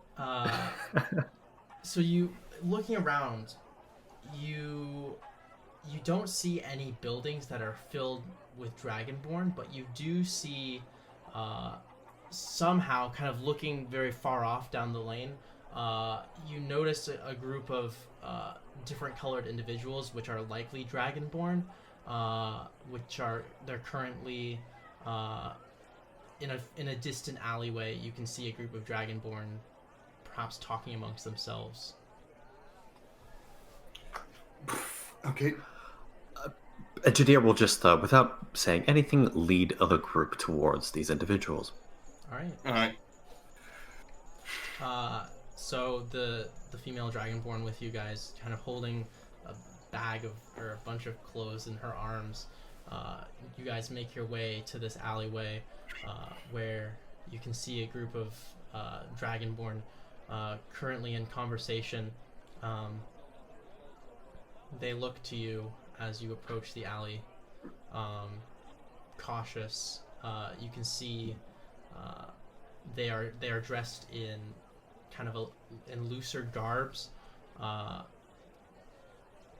There's a good chance that they are hiding things beneath these garbs. Seem unusually baggy. Yeah. Good day, gentlemen. How much is a life worth? They look between themselves and That is Are a you- horrible way to word it. they seem to be trying to analyze your position with the dragonborn that you're holding. How much is her life worth? Who are you? One of them kind of Well- speaks up. A member of the Sacrosanct. A believer in Uklan. I ask again, how much is her life worth? They look at you very cautiously. You are wording this horribly. He's like whispering it. Are you her owner? No. She was being stoned to death, and then she wasn't. By your hand? No. We're the ones that. Well, anyways. He was. I'm just What? associated. What? I never. No, carrying her. That's Oh, You Not- the dragonborn woman kind of she begins to walk forward very very slowly, and then kind of collapses, putting her arms around one of these other dragonborn, and All right. you can hear faintly like, "They saved me." All right. So names aren't important. Get her to safety. We never met. Anything like that. Just get her anywhere safe. All right. Good day, gentlemen. And he just starts walking away. Jadir will grab the nape of your neck, just hold you there, like nah. Never mind. Apparently, I'm not leaving. One of the dragonborn kind of turns to the other one. Is this the tiefling? The kind of dragonborn who is holding the woman with his arms wrapped around her, kind of gives him like a dead stare, and then looks back at you. Jadir's just kind of going like, me? I don't see others around. Possibly. They seem unsure of what to do. I kind of just whisper to him, "We should leave." Are you with the resistance? Well, we were literally just No. passing by. We were passing by, and I couldn't handle seeing her stoned, so bitty bitty bitty bobbity, couple of single tricks. We got everyone to run away, and we got her out. I healed her, so she's safe. Get her somewhere safe before God show up, please. Enough of the words. Are you in a position to hide her and take care of her, or not? Yes. All right. We can take her. What? Wonderful. Have a good day. And he walks away again.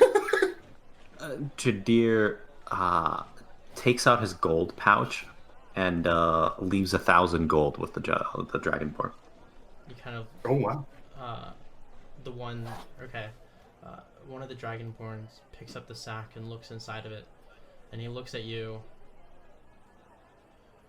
Astrid, I kind of look at my own pouch and I'm like, how much do I have? How much do I have? It's quite enough. Oh, You All right. You are the rook, aren't you? who's the rook? I am not the rook. I have no idea what you're talking about. The third dragonborn kind of walking forward. He's like, I'm sure we will meet again. Thank you, Tiefling. And I kind of paid you 1,000 gold so that we wouldn't. Yes, and in no way All tell, right. in no way tell that I healed anyone. Just between us, all right? They nod to you. All right. Understood.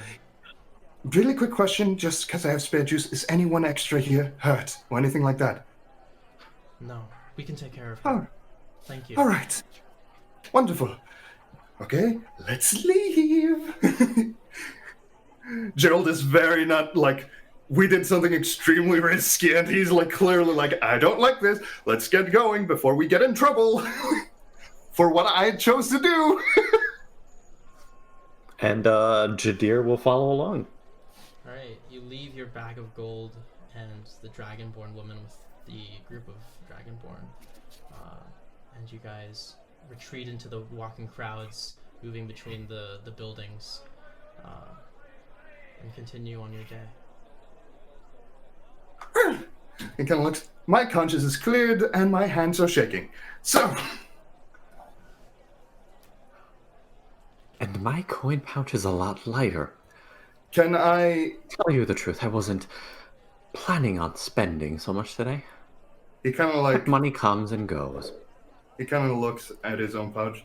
I give him 1,000. No, you've earned your share. No, because you did this for me. It's the least I can do. And I just put it in his hand. I did not do it for you. Well, you wouldn't have done it if I hadn't jumped in like an idiot. Sometimes decisions arrive in the strangest of forms. You know what? If you're not going to accept the coin, at least accept a drink. All right. Any meal and housing are on me today. Well, we were talking brunch. Yes, brunch! Let's go eat. And with that, you guys, where are you guys going? To...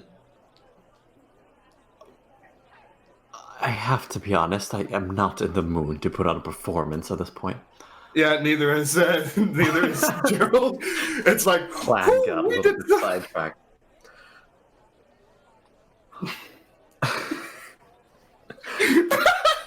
we did something so incredibly dumb. Yes, you did. Yes, you did. Well, at least it added to... Did you expect us to Saber?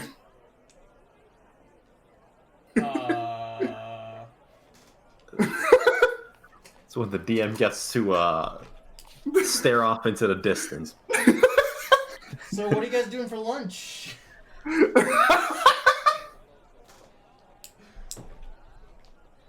Hi. We still heading off into the grill? Well, for some reason, I feel like that might get us in trouble. What do you want? Do you think it will get us in trouble? Chicken. I want Chicken. some chicken. All right. Did the place with the Dragonborn serve chicken? Yes, they did. All right, the Dragonborn it is. All right, you guys go to make your way back and through the town, eventually arriving at the Dragonborn Grill, where you can see that groups of Dragonborn are gathered here for lunch. As you enter, you get a lot of looks, a couple mutters. I just go, just here to eat, nothing else. Just here to eat. People they mind their own business. So it's like, do we like sit down to order, or do we go to the thing to order? How was it again? You walk up to the bar. All right, Jadir, anything you want. Choose. Go as wild as possible. Chicken. Very plain, just seasoned with some lemon, if possible. You can do that. And, well, whatever strong brew you have. Get a nod. The person seems to recognize you. Doesn't give you any grief or fear. All right. I'll have the same. How much is that? He kind of looks between the two of you. Between the two of you, 8 silver. All right. I place 2 gold down. Thank you. Just like very matter of fact. I will be back shortly with your orders. Please take a seat. We will. Thank you. All right, then. Well, that was unexpected. You know, funny thing is, I would have actually, except, the whole excitement with the square thing, I would have rather fought the puma again. This is where traveling is so much easier. I wouldn't. It was a lot easier to just stand in the square and shout nonsense. Yes, but it's always like the thrill gets to me, I suppose. At least with a puma, it's just going to try to stab you. With people, it's more like, ooh, I might stab you later. Or, ooh, I might use this against you. You know what I mean. You always have to read the personality. Yes, I do. With the puma, you just stab it. You're done with it. Well, you can live your life like that.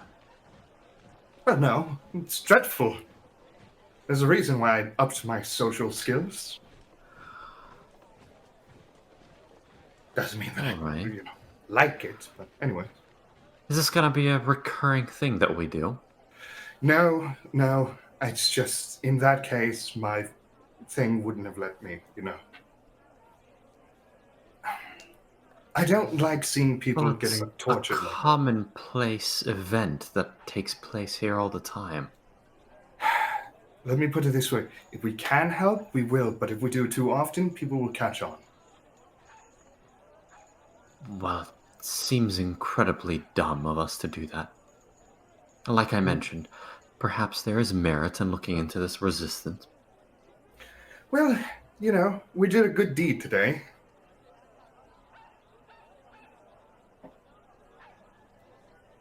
Perhaps it was a good deed, but could have taken place in a better form. Definitely.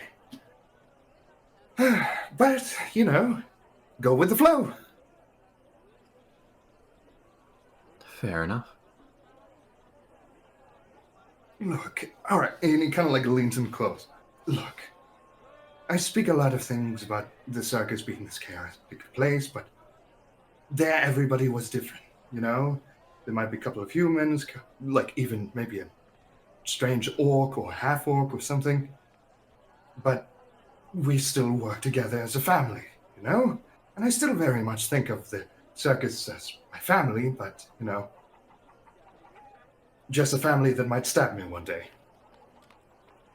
Now that I am familiar with.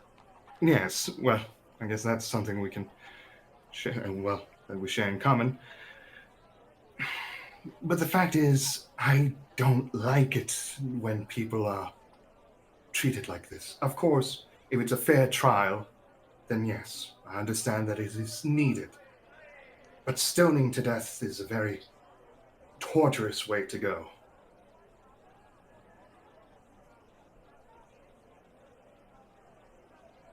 All right, understood. I don't disagree with you. All I'm saying is that if you want to bring about social change, this isn't how you go about it. I know. I'm fully aware. I'm just simply happy that we saved a life. All right, so no complicating procedures. We're still going to go ahead and put on a show. Of course. There'll still be a show. This was just a little bit of a sidetrack. And with that, the meal is brought forth to you all. And why don't we take a 5-minute break to give Jadir and Gerald a chance to eat some food before we continue our conversation. So the two of you are currently eating lunch, probably feeling pretty stressed. Yeah. This has always been one problem that I've had with D&D and any like role-playing thing is getting way too into character. I don't think that's a problem at all. Nah. Well, it becomes a problem when sometimes you're like trying to be chill and you're like, okay, this was a very stressful situation, and you're like, I have too much energy. Sure, well, that's how Gerald would feel. So, play that. Yeah. Meanwhile, Finn just being super chill. Like, yeah, I've do this before. I'm super chill. So chill. What a scrub.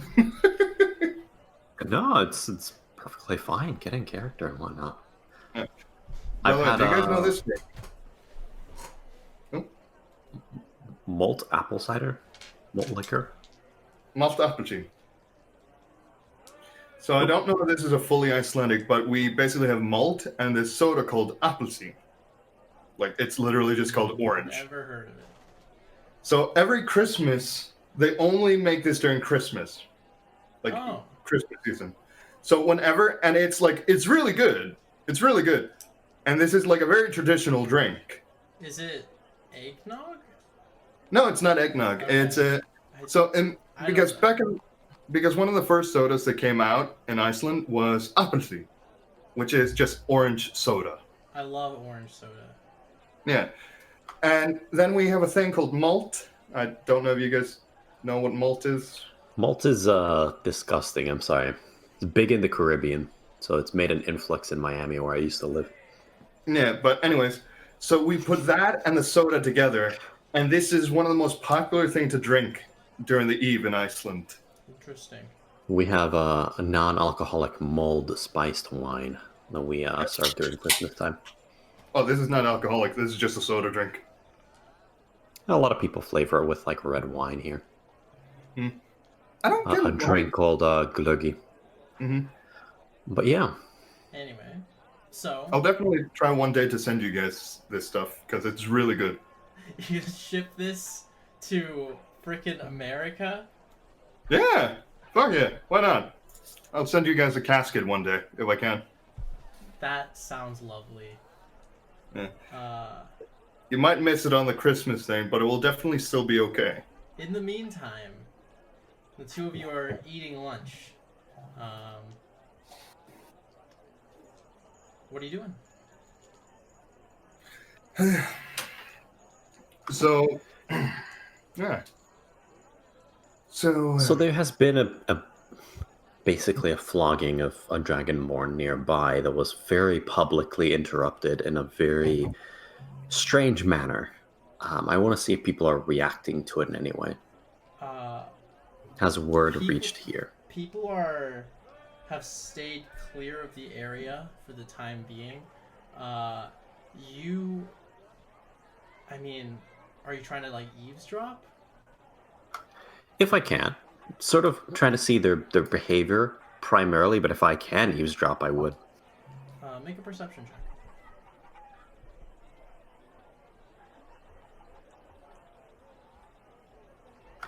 11. The dice have abandoned me. can I also make one? Sure.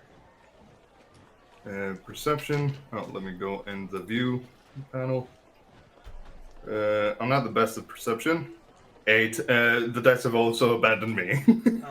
So you guys being like at your own table, it's difficult to get a read on the people within this specific restaurant, but based on your kind of time that you spent on the streets, you can tell that people are pretty panicked about that specific area right now. I mean, it's only been about like 20 minutes or so since the incident, and when you guys went back through the square, you didn't see anybody there. But people are still kind of moving around in the rest of the city. All right. Well, anyways, it went well, but on the side note, to change the subject, since, well, this was a bypassing thing, how do you think the performance will go? I'm assuming splendidly. Yeah. Do you I have want to no try to reason pick? to. Oh, go on. I have no reason to think that it would be anything other than that. That is true. We did prepare a lot for it, and well, I guess I have earned my set of skills. But on the side note, that brought me to the question: is do you want to try to join in somehow with illusions or any sort of thing? No? No. All right. How did you get into the whole with the storytelling and cards and stuff like that? How did you get into that? Well, I've had a tendency to run away. On my travels, I heard of a past group of people, an organization that went by the name of the Sacrosanct, followers of Uklan. Hmm. And I'm somewhat ashamed to admit it, but I've been emulating them for some time. I have not really heard about them. Would you tell me about them? Well, I've know precious little about them except tall tales and legends of people inclined to deceive others for the benefit of change, of bringing about not revolution, not to ferment instability, but, well, it is something that I've noticed that when power is concentrated in the hands of the few for too long, it's never a good thing. The world is in constant need of change. Chaos is a balancing factor. That I agree on. That you're starting to sound a bit like my teacher, interestingly enough. Well, these individuals, they would go about trying to cause a little chaos. To spice life, you would guess? Well, no. Mostly their own pockets. But then they would spread things around, so to speak. Are we talking about chaos, or are we talking about wealth? What are we talking about? All of it. Change, Oh, wealth. Wealth is power, in a sense. A redistributing of means. no, definitely. Uh, this brings me to an interesting subject, and I would like to ask you about this because, well, I blabber about a bunch of things that are not, well, too much known about me. Well, I guess I do blabber about on the common things. I'm not afraid to admit of how I got my magic, as I am internally grateful for my teacher, and I feel like I should not hide that. But if there's any questions you want to ask, seeing that you were willing to do the dumb thing for me, well, there's no time like the present. If you want to ask me anything, I feel like it's fair for what you did today. I should not hide things from you. So, ask away. I have no questions for you. Oh, really? That's wonderful. Then may I ask you a couple of things? I do have a tendency to lie, Oh, don't worry about it.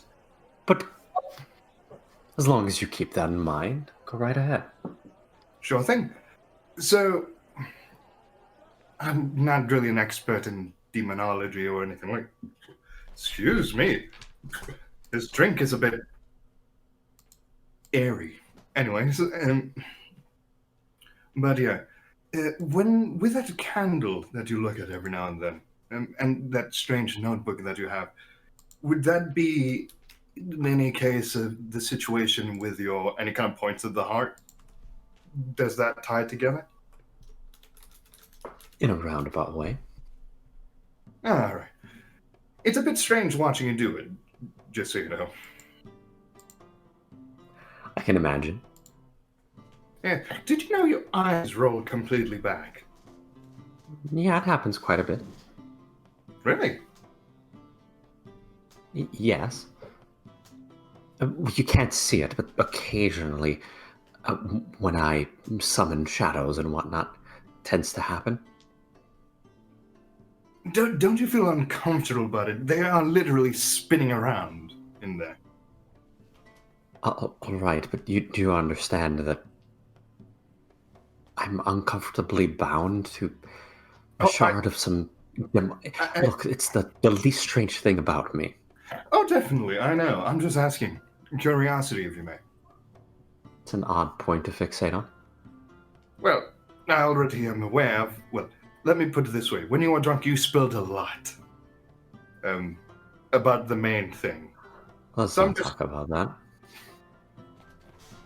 Also, you're a lot more cheerful when you're drunk. I know.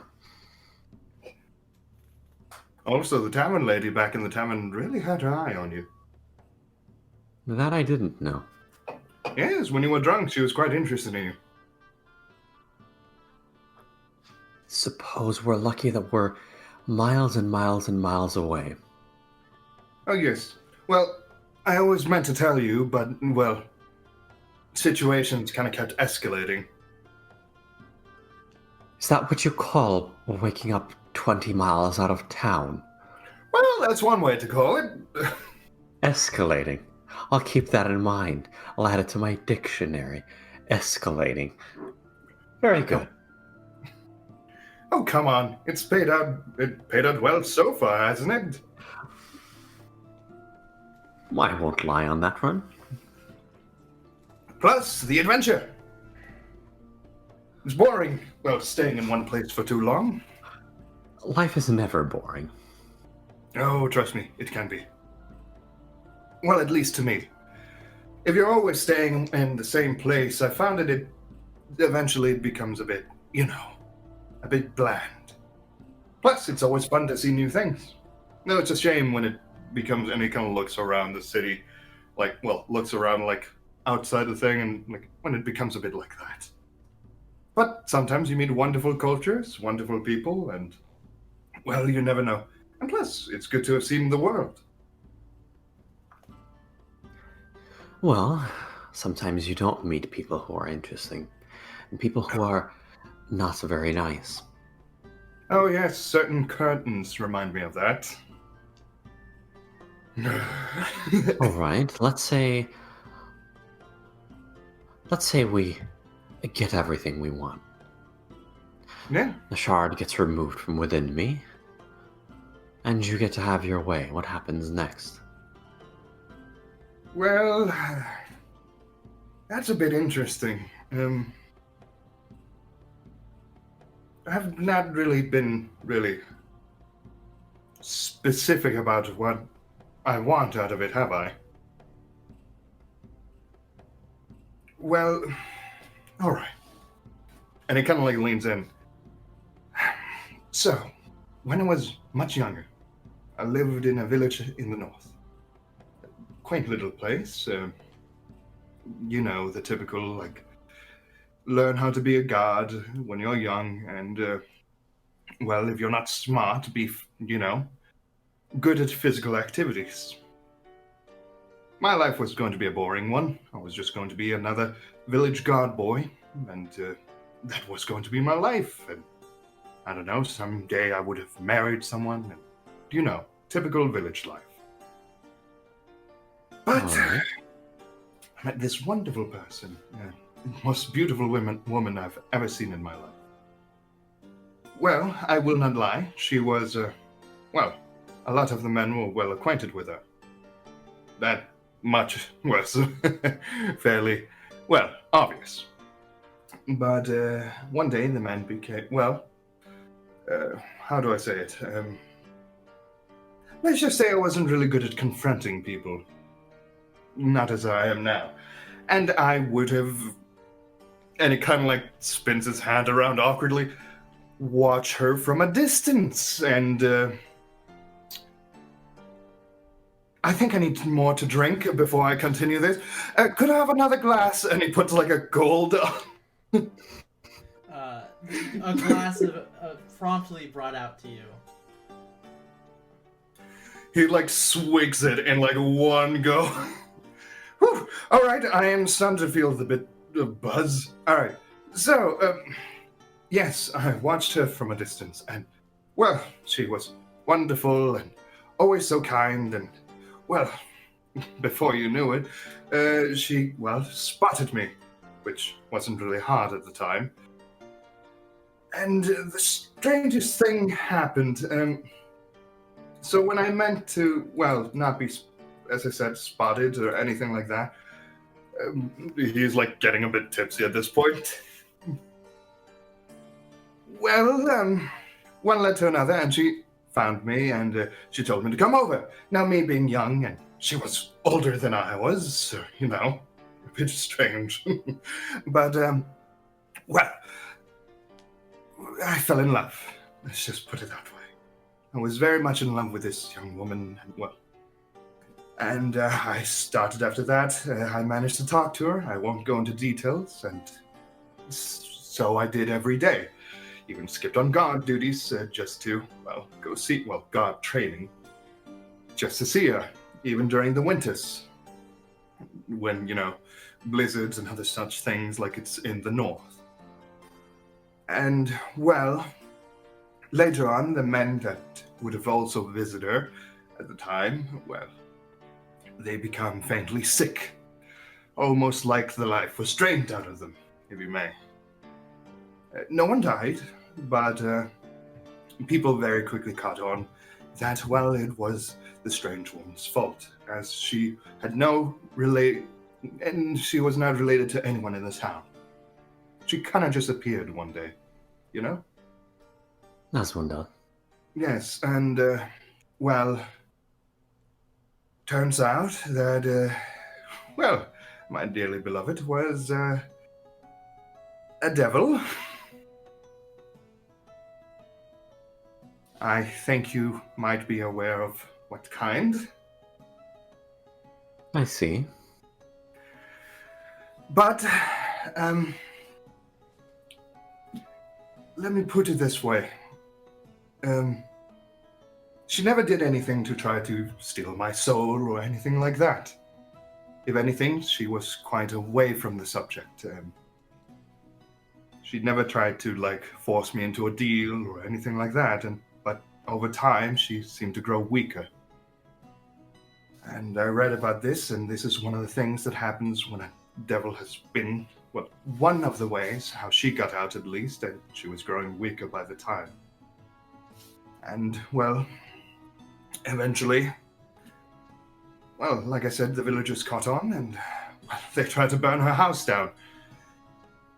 And me being, well, young and extremely in love, and he kind of, like, at this point, like, shows his, like, part of his right arm, like, or right side of the body, where it's, like, mostly just horribly burned.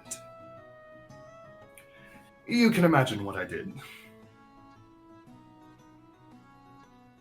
You seem to make an awful lot of terrible choices. That seems to be a thing that I do a lot. But I don't regret it. But sadly, after I got away, well... All of this answers none of my curiosity. I asked you a question. If you get your way, what happens next? Yes. I just You've wanted to been share. talking about guard duty and lizards in towns in the north. All right, so let me put it this way. If I do somehow save my dearly beloved and manage to get her in the mortal realm, I guess I would travel with her. See the world. In the mortal realm. Here. Okay, yes, it might be a bit strange, but that is what I want to do. We're fucked. Oh, definitely. Jadir has this completely incredulous, like, I cannot believe what I have gotten myself into, kind of. Amplified by recent events. But she is different, that I can tell you for sure. I doubt it. Well, you can doubt it, but I have first-hand experience in that one. As do I. Devils have a way with people. Well, then for my sake, I hope that you are wrong. But if that is how I go, that is how I go.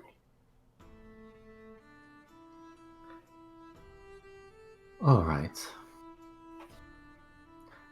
What do we have to do before we receive word from Francis and the play? In the meantime, we can check up on possibly the resistance. Oh, definitely. But that brings me a question to you. What are you going to do when you have your way? I don't know. You could join us. Somehow I don't think that being the third wheel for a doomed couple is my thing. Oh, come on, you'll have fun. In the meantime, I think we can check upon the resistance. There's the matter of a very strange, very well-dressed female dragonborn that's come after us. All Something right, that's always sat very poorly with me is the amount of money that our friend Jax has. He had 3,000 gold on demand. Oh, true. He seemed to have no qualms with throwing hands, as you may say. Definitely. But yeah. I feel like there's a How- lot we don't know about the city. That much I am aware. We do have to be careful not to, try to disturb any hive, if you may. Oh, we're simple tourists. Yes, simple tourists. With And a Jadir smiles with a very pointed smile again. You really need to work on that smile. That is. It took me weeks in front of a mirror to get it just right. Okay, don't get me wrong. Very charming, but you kind of scare me when you smile. Precisely. In any case, we don't have much to do until we receive summons from Sir Francis. You'd spread rumors, but what do you want to check up on? Well, we have the rehearsal with our dear lady friend, and Not before we receive summons, really. well, I'm curious about one of those things. The Resistance, Jax, or this Kilkaroth? this is one of the situations where I'm going to follow your lead. No, I thought I could chuck this to you. You just said a moment ago that I have a certain skill of always making bad decisions, and now you are letting me... Precisely, it's why I'm relying on it right now. Oh. I want to pick the worst of the options. He kind of stops to think for a moment, and he's like, "Did I drink too much?" Yes, but doesn't really have a bearing on this. We have half a day left. It's not wasted. Let me put it this way: the Resistance seem to be a hive that I'd rather not kick, and rather have them approach us. If anything, there's going to be rumors about us. Heck, there already seems to be. I'm the Rook. We're with the Rook. Look, in any case, we've just spent quite a lot of gold protecting someone. I don't think these rumors would be bad for us. Definitely, but it also depends on when the rumors hit the higher-ups' ears, All right. There's also the matter of past meetings that the king personally had called. All very interesting. Pick one. Let's have some fun. All right, can you go over the options really quick? So, one is the Resistance. Resistance, there's Kilkaroth, there's Jax, there's meetings that the king himself had called. Wait, the king called on us? Not on us. There was a meeting that the king himself apparently called with the nobles, and we don't know why. It's been some time, but I think it's the least interesting of the options. Yes, to be fair, that doesn't seem too interesting. Well, we could try to talk to Jax, but at the same time, well, I'd rather keep my throat, thank you very much. All right, well, in that case, excuse me, could we get some more wine? Jadir kind of raises a hand, and as the footman comes over, sort of leans in. I've heard strange rumors of a female dragonborn by the name of Kilkra. Have you heard of this person? I can get you your wine. Wait. Wait. I did not hear you, David. Oh, I said I can get you some wine. What is the Dragonborn? Do we know the Dragonborn that's handing us? You do not know the Dragonborn. Does he know the Dragonborn? No. Alright. Jadir would just repeat the question. Alright. I will return shortly with your wine. He kind of leans over. I think that was a bad move. It seems like, well, you know what? I'll follow your lead. If you fall, I'll fall with you. Well, the thing is, usually when somebody asks you, do you know this person? If you have no idea, you have no reservations, so you simply know. You answer no. I don't know that person. He said, he will fetch us our wine. That's a very strange, very direct answer. That is very strange, and I'm very concerned. But we're in this together, so, well, I guess we sit and enjoy our wine. Speak for yourself.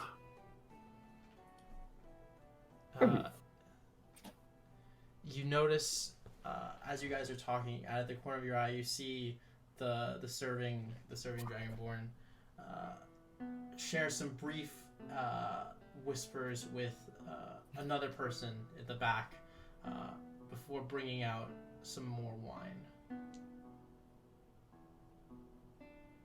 Here you go.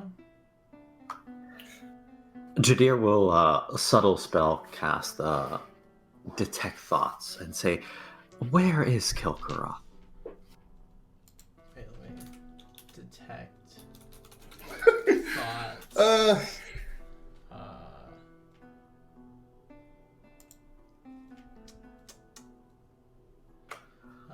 For the duration, this one's here as an action.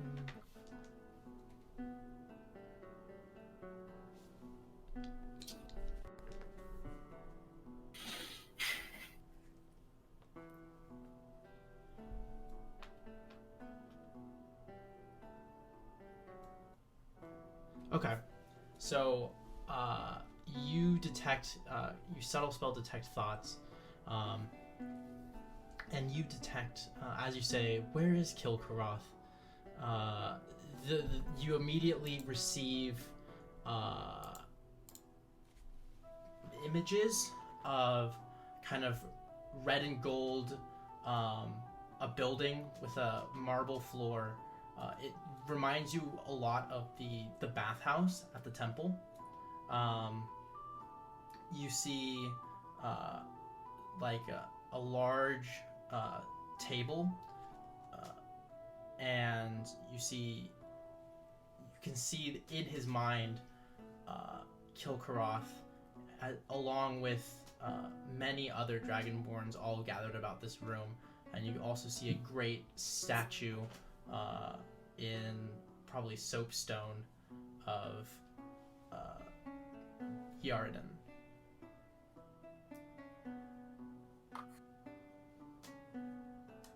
Well, where is this person?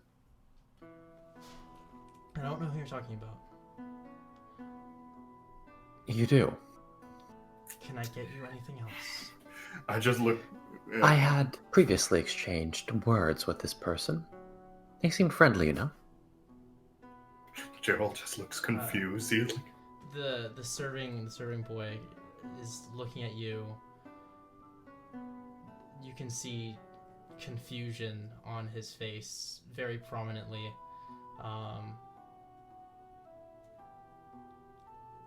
have to go. Before you go, please understand. He's walking off.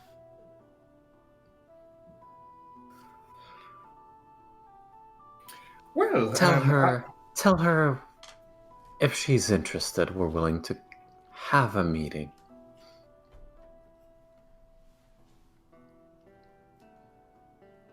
I just kind of look. Well, Gerald just kind of looks at Jadir and just goes like,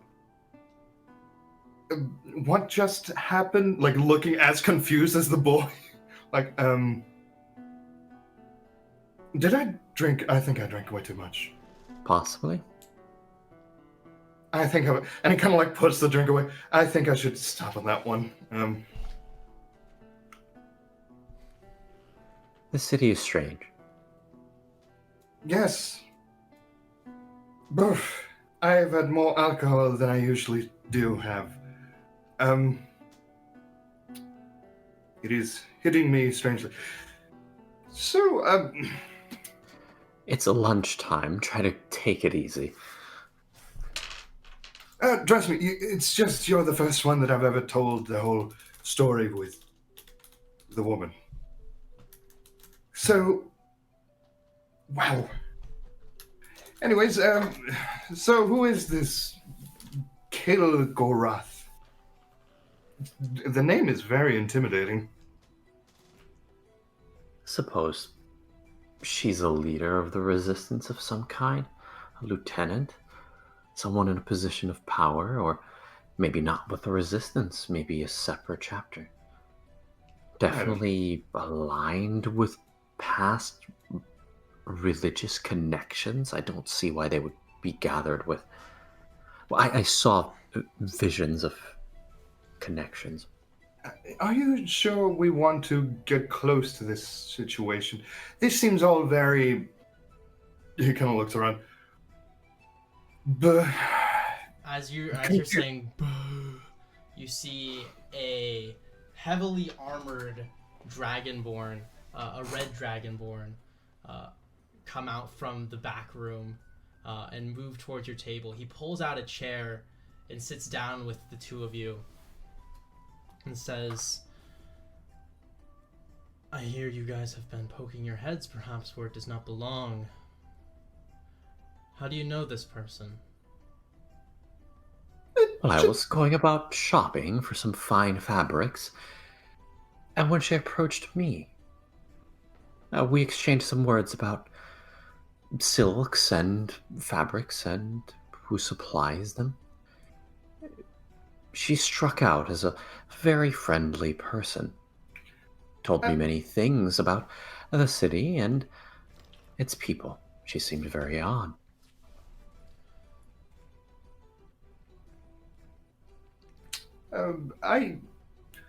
I'm very confused and half drunk. How much does a water cost? So I can sober down and actually understand what is going on. As you say this, the boy brings back out a glass of water for you and sets it down, kind of looking at the large dragonborn knight, and then look at the two of you guys. Oh, thank you. Yeah, have a gold for your trouble. Thank you. Yeah, don't spend it all. And he kind of just drinks it, like full of... You gulp down your glass of water. Should I refill that for you? I think one should do. Thank you. I'm just very confused right now. Jadir is just giving like a, yeah. He goes to fill your water glass back up. If Kilgorath revealed herself to you, why do you come here asking about her? Curiosity? Can I get chipped in on any of this? I'm very confused on what is going on, and I'm half drunk. Who are you two? Well, I am Gerald, also with The floating butterfly, the bard, and I am hate Jadir that. Kazrain. His I manager. I really hate that title, you know? Why do people go for the floating butterfly out of all things? But it sells. It It has sells- an aura of Can you not see that people respect it? Live up to your reputation. It feels very emasculine, like, it feels like it demasculines me, or whatever the word is. Well, perhaps, but people like it. Okay, yes, I am Gerald. Well, I brought my dear friend here on a journey to fix, well, our little situation. He's like saying a bit too much. He's not fully saying it, but he's saying a bit too much because he's half drunk. We're trying to fix a situation. That Well, you have heard our names. Who are you? My Oh, name should I is not? Varius. I am a knight of Yarden. What is Yarden? Looks Just at you, very. raising an inquisitive eyebrow. I am Yarden not. is the sleeping dragon god within the volcano. Oh, He's a that's deity. really cool. He's very new in town. And I'm very You drunk, two come and from far off then. I come from the north, far north. Interesting. Yes. Anyways,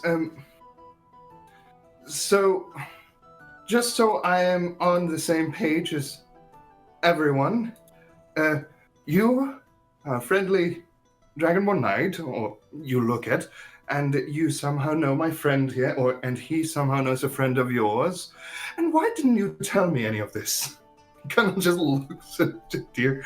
He seems like genuinely. I did. Did you? Yes. I forgot. Then I forgot.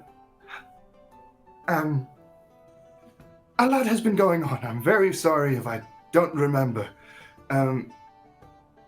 So, who's the person we're talking about? He's like super confused. Varius turns to you, Jadir. Are you here to bring down the kingdom? You know, he's just a performer, right? Look at him. Am I starting to sober up at all, or am I still just a bit drunk? I mean, if you got drunk, you're still drunk. All right. So he's just like holding his head, like I am. Yeah. You said you wish to speak to Kilkaroth. No, I said if she's open to talk, we're available. I don't know anything about your situation beyond what's apparent by walking through the city streets. You seem to be in an awful situation, to put it mildly. I don't know if it's in my position to help you. Do you wish to aid our cause? Jadir looks at Gerald. Well, that is an interesting thing. We don't want you to suffer at all. We really don't want you to suffer. And he's like, keep in mind, like, he is drunk, so I'm acting really drunk. You So- see what looks to be perhaps the hint of a smile on Varius's face. I used to work in the worked in the circus. My circus with the family, and there was a dragonborn. He was a fire breather, and he was like an uncle to me. You know, one of the funniest things is, He means yes. That if it is within his power to do certain things, possibly. I will speak to the resistance about this. I assume you can be trusted, as everyone Yeah, here seems to see you. That's entirely a choice you're going to have to make, isn't it? I'll speak to Kilkaroth. he seems very nice. Where are you staying? Oh, we're currently staying at. Is he stopping me before I reveal the information? He's like, oh, we're currently staying at the tavern. Alright, I can work with that. Yes. Do you know Eddie? He's a lovely guy. He really loves my performances. I will send He's a big word old... to you at a soon date. Nice. Just kind of looks confused. Jadir, what are we doing right now? I am very confused and drunk. We're having brunch. I guess that means I have to be silent. I'm just going to close my eyes for a bit. And he just kind of leans back and closes his eyes. All I'll be right. seeing Well, you both shortly. I will be waiting for a message then, Various. Will do. Enjoy your lunch. Thank you. He stands up, chainmail kind of jingling as he walks off. I love how confused Gerald is. He has no idea what's going on. I think Gerald is like slapping you awake. Yes, I am awake. I just closed my eyes for a bit. Right, did you see he was dressed in chainmail? Mate, I am half drunk and very confused right now.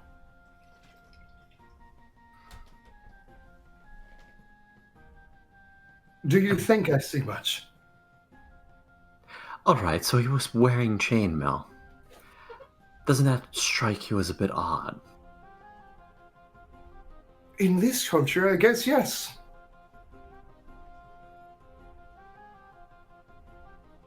Oh well. We'll figure things out as they unfold, I suppose. Going with the flow as we usually do. Well, I've come to accept I know very little. So, poke the hornet's nest and see what comes out. Oh dear. For what it's worth, this Kilkaroth individual, she seemed genuinely nice. Well, yes, she seems genuinely nice, but how will they react if they find out what we're trying to do? And what are we trying to do?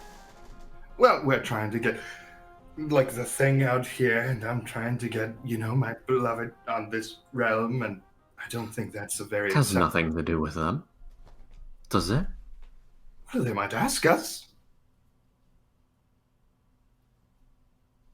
Center's on a location far away from here. Just a speck on the horizon. Their worries are here. All right. Why should they care? That is true. I don't think that we have anything to hide if it comes to that, but I'd rather not reveal it if I can. Likewise. Well, on the bright side of things, we made new friends, I guess. Acquaintances. That word is doing an awful lot of lifting in that sentence. Friends might be stretching it. Yes, so... Alright, so now that we have established this and we're going to talk to them and we're going to, well, I guess help them. Like, where do we go from there? I have an idea. Alright. So, the whole performance will happen and the rehearsal. I think we will just be able to go there and, go to them and say, oh, we're here to rehearse with the young lady. Correct? Assuming we receive summons, but these things take time. I'm assuming that there's a few things I can take care of during the day. We're going to have to go to him and talk about, how we want things to be done, don't we? I'd rather do so after we receive information about if the transfer of slaves is going to be a simple matter or if we have to grease the wheels somewhat. That is fair. In the meantime, there's a personal project I'd like to take care of. Oh, I'll help you with it. What is it? I need to buy a potion of invisibility. That shouldn't be that hard. Could be. I also need to buy some paper, adhesives. I have the ink. Well, potion of invisibility and, well, I guess we could find that. Do you want to go later in the evening and meet our dear friend Jax, or do you think we want to wait until our new acquaintances meet us? If you could head on down and purchase it. Oh dear. You Well, could get one probably from Bob. He seems like a stand-up kind of person. Unfortunately, I've used my disguise for the day, so I could not join you. But in the meantime, there's some preparations I would like to take care of on my own. definitely. I could buy some common clothes and just head down there. I can rough you up in the meantime. I hope you don't mean beating. No. All right. I was a bit concerned there Did for you a bit. see my arms? I'm incredibly poor at fighting. Well, I wasn't to point that out, but yes, you seem a bit. All right. Yeah. Well, I have some scribing to do. All right. Could you go and purchase that potion then? Yes. I guess I don't need a disguise kit, do I? Well, I don't need to disguise. I can. You should assume the strange role that you assumed when you met Jax the last time. Yes, that's fair. You know, I'm not really used to this underground stuff. I'm more Time used to get used to it. This could go very poorly. Or it could be Well- very mundane. Off you go. Could be. Well, wish me best of luck. And he kind of like stands up and is like, thank you for the food and the drinks. You get a nod. Next time, don't let me drink. Next time, don't let me drink this much. That would be appreciated. All right. And he kind of like heads out, like kind of just, I'm confused still. So you're heading down into the underground. Yeah, but I go to like a general store and just get very generic looking clothes. All right. So you do that. 5 gold for generic looking clothes. Yeah. Nothing horrible happens on your trip to the underground. You can acquire a potion of invisibility from Bob the Alchemist for 180 gold. 180. All right, let me just withdraw that really quickly. So what did you want to do, Jadir? Always off doing that. I want to get some parchment and as well as some kind of adhesive. All right. You can probably get. How much parchment do you want? Just like. Just a few sheets. You can Nothing probably do major. that for like 6 copper. Like. Okay. And some sort of adhesive, like glue or something. Yeah, you could probably. Yeah, it doesn't have to be anything fancy. You could probably get another glue, some glue. You could get like some parchment. And glue. Something that will suit me in sticking that to buildings. Yeah, you could. There's Um, 1 silver. You can get some parchment and some glue. All right.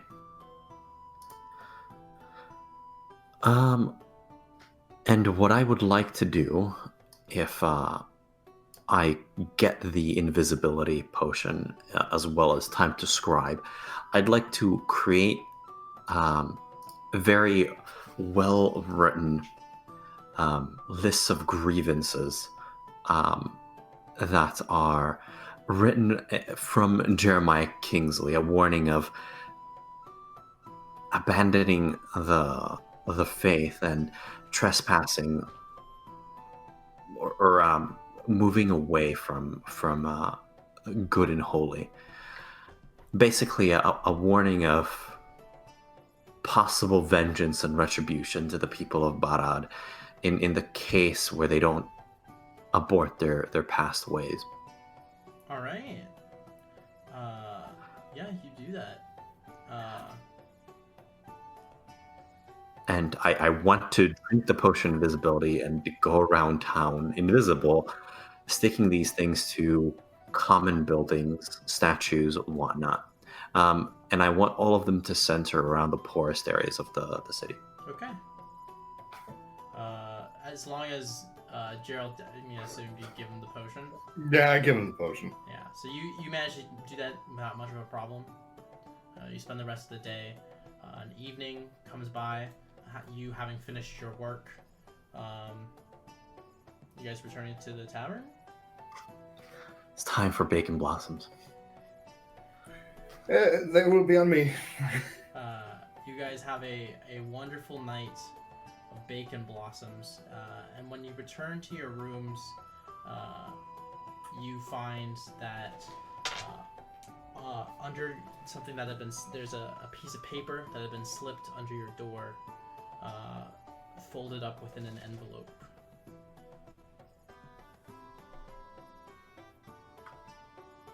How much gold is the open bacon? it. How much is what? The drinks. If you guys can have like, oh, you guys have infinite free drinks at the for your performance. You guys got free drinks for life. Woo! Oh my god, Jesus! As a side thing, then, while we're not doing anything, I'll perform at the tavern. Yes, wonderful. Yeah. Roll performance. Don't roll in that one. Okay, I will use my last spell of enchantability with for the Eagle Splendor. So I'm out of level 2, Okay. and that will give me an advantage on it. So I don't want to say anything because there is still a chance of 2 natural ones. So performance with an advantage. That is a roll of 17. You perform an excellent show. Everyone in the tavern loves you as always. Very And you good. make 5 gold from the tip jar. Hey! People are so nice. Looks at the city. Maybe not everyone. In the meantime, what I want to do is, as people are not so much guarded while the show is going on, I want to set up a game of cards. Okay. And because they're my marked deck and whatever, I want to make sure that the game is rather even, but I'm losing the entire time. Okay. And I really want to get an atmosphere of like, yes, I'm really being robbed of all my riches. I'll play it up really hammy. Okay. The luck has turned away from me to get people to relax before talking about Sir Francis and Rosemary. And I really want to get to know people's honest takes on the pair, especially Rosemary, if the common people have any idea what she's like. So from what you've gathered, playing up your losing, you get a sense, like you guys are all buddies. Like Francis, what a prick.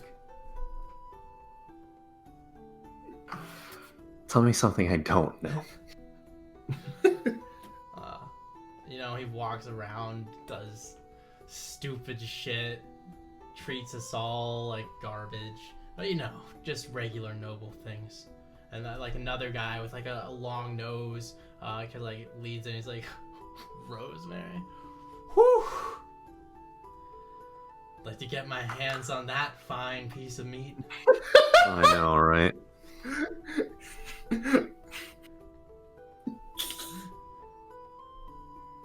Oh my lord. The Jadir is just a bleeding gold for this. Yeah. You get a sense that it's not like most of these people know very much about the Lamafort family. All right. It's more that they see them around. They respect the nobles because they have to, not because they want to. Rosemary is not nearly as well known as Sir Francis, but everyone who does know her, they don't remember her for any sort of like personality or anything. She's just like the most beautiful, like they just remember her because she's really hot. The flower on the wall. Yeah. All right, I'm pretty satisfied with that.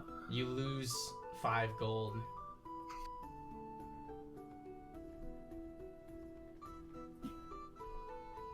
Well, so what did you learn from the card trip? That Rosemary got that fine piece of meat. Only that I'm a very bad player.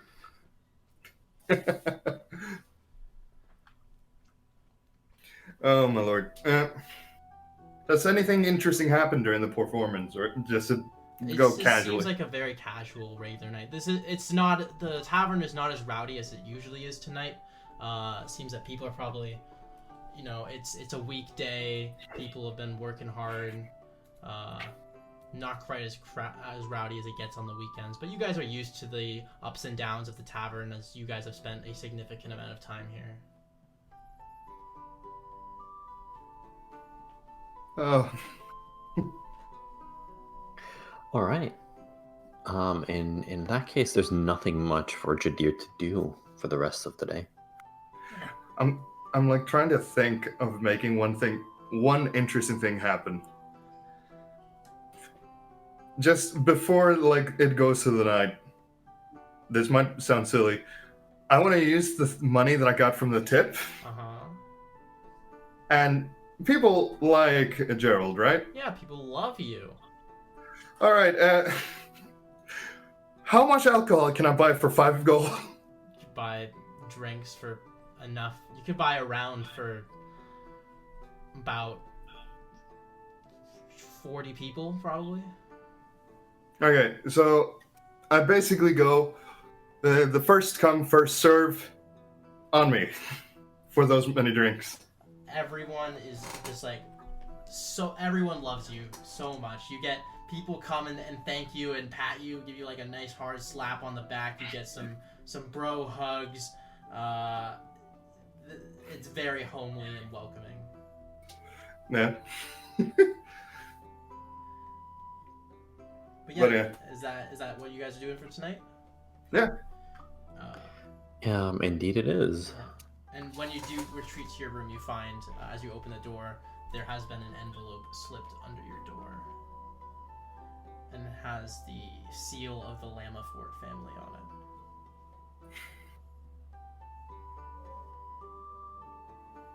That is.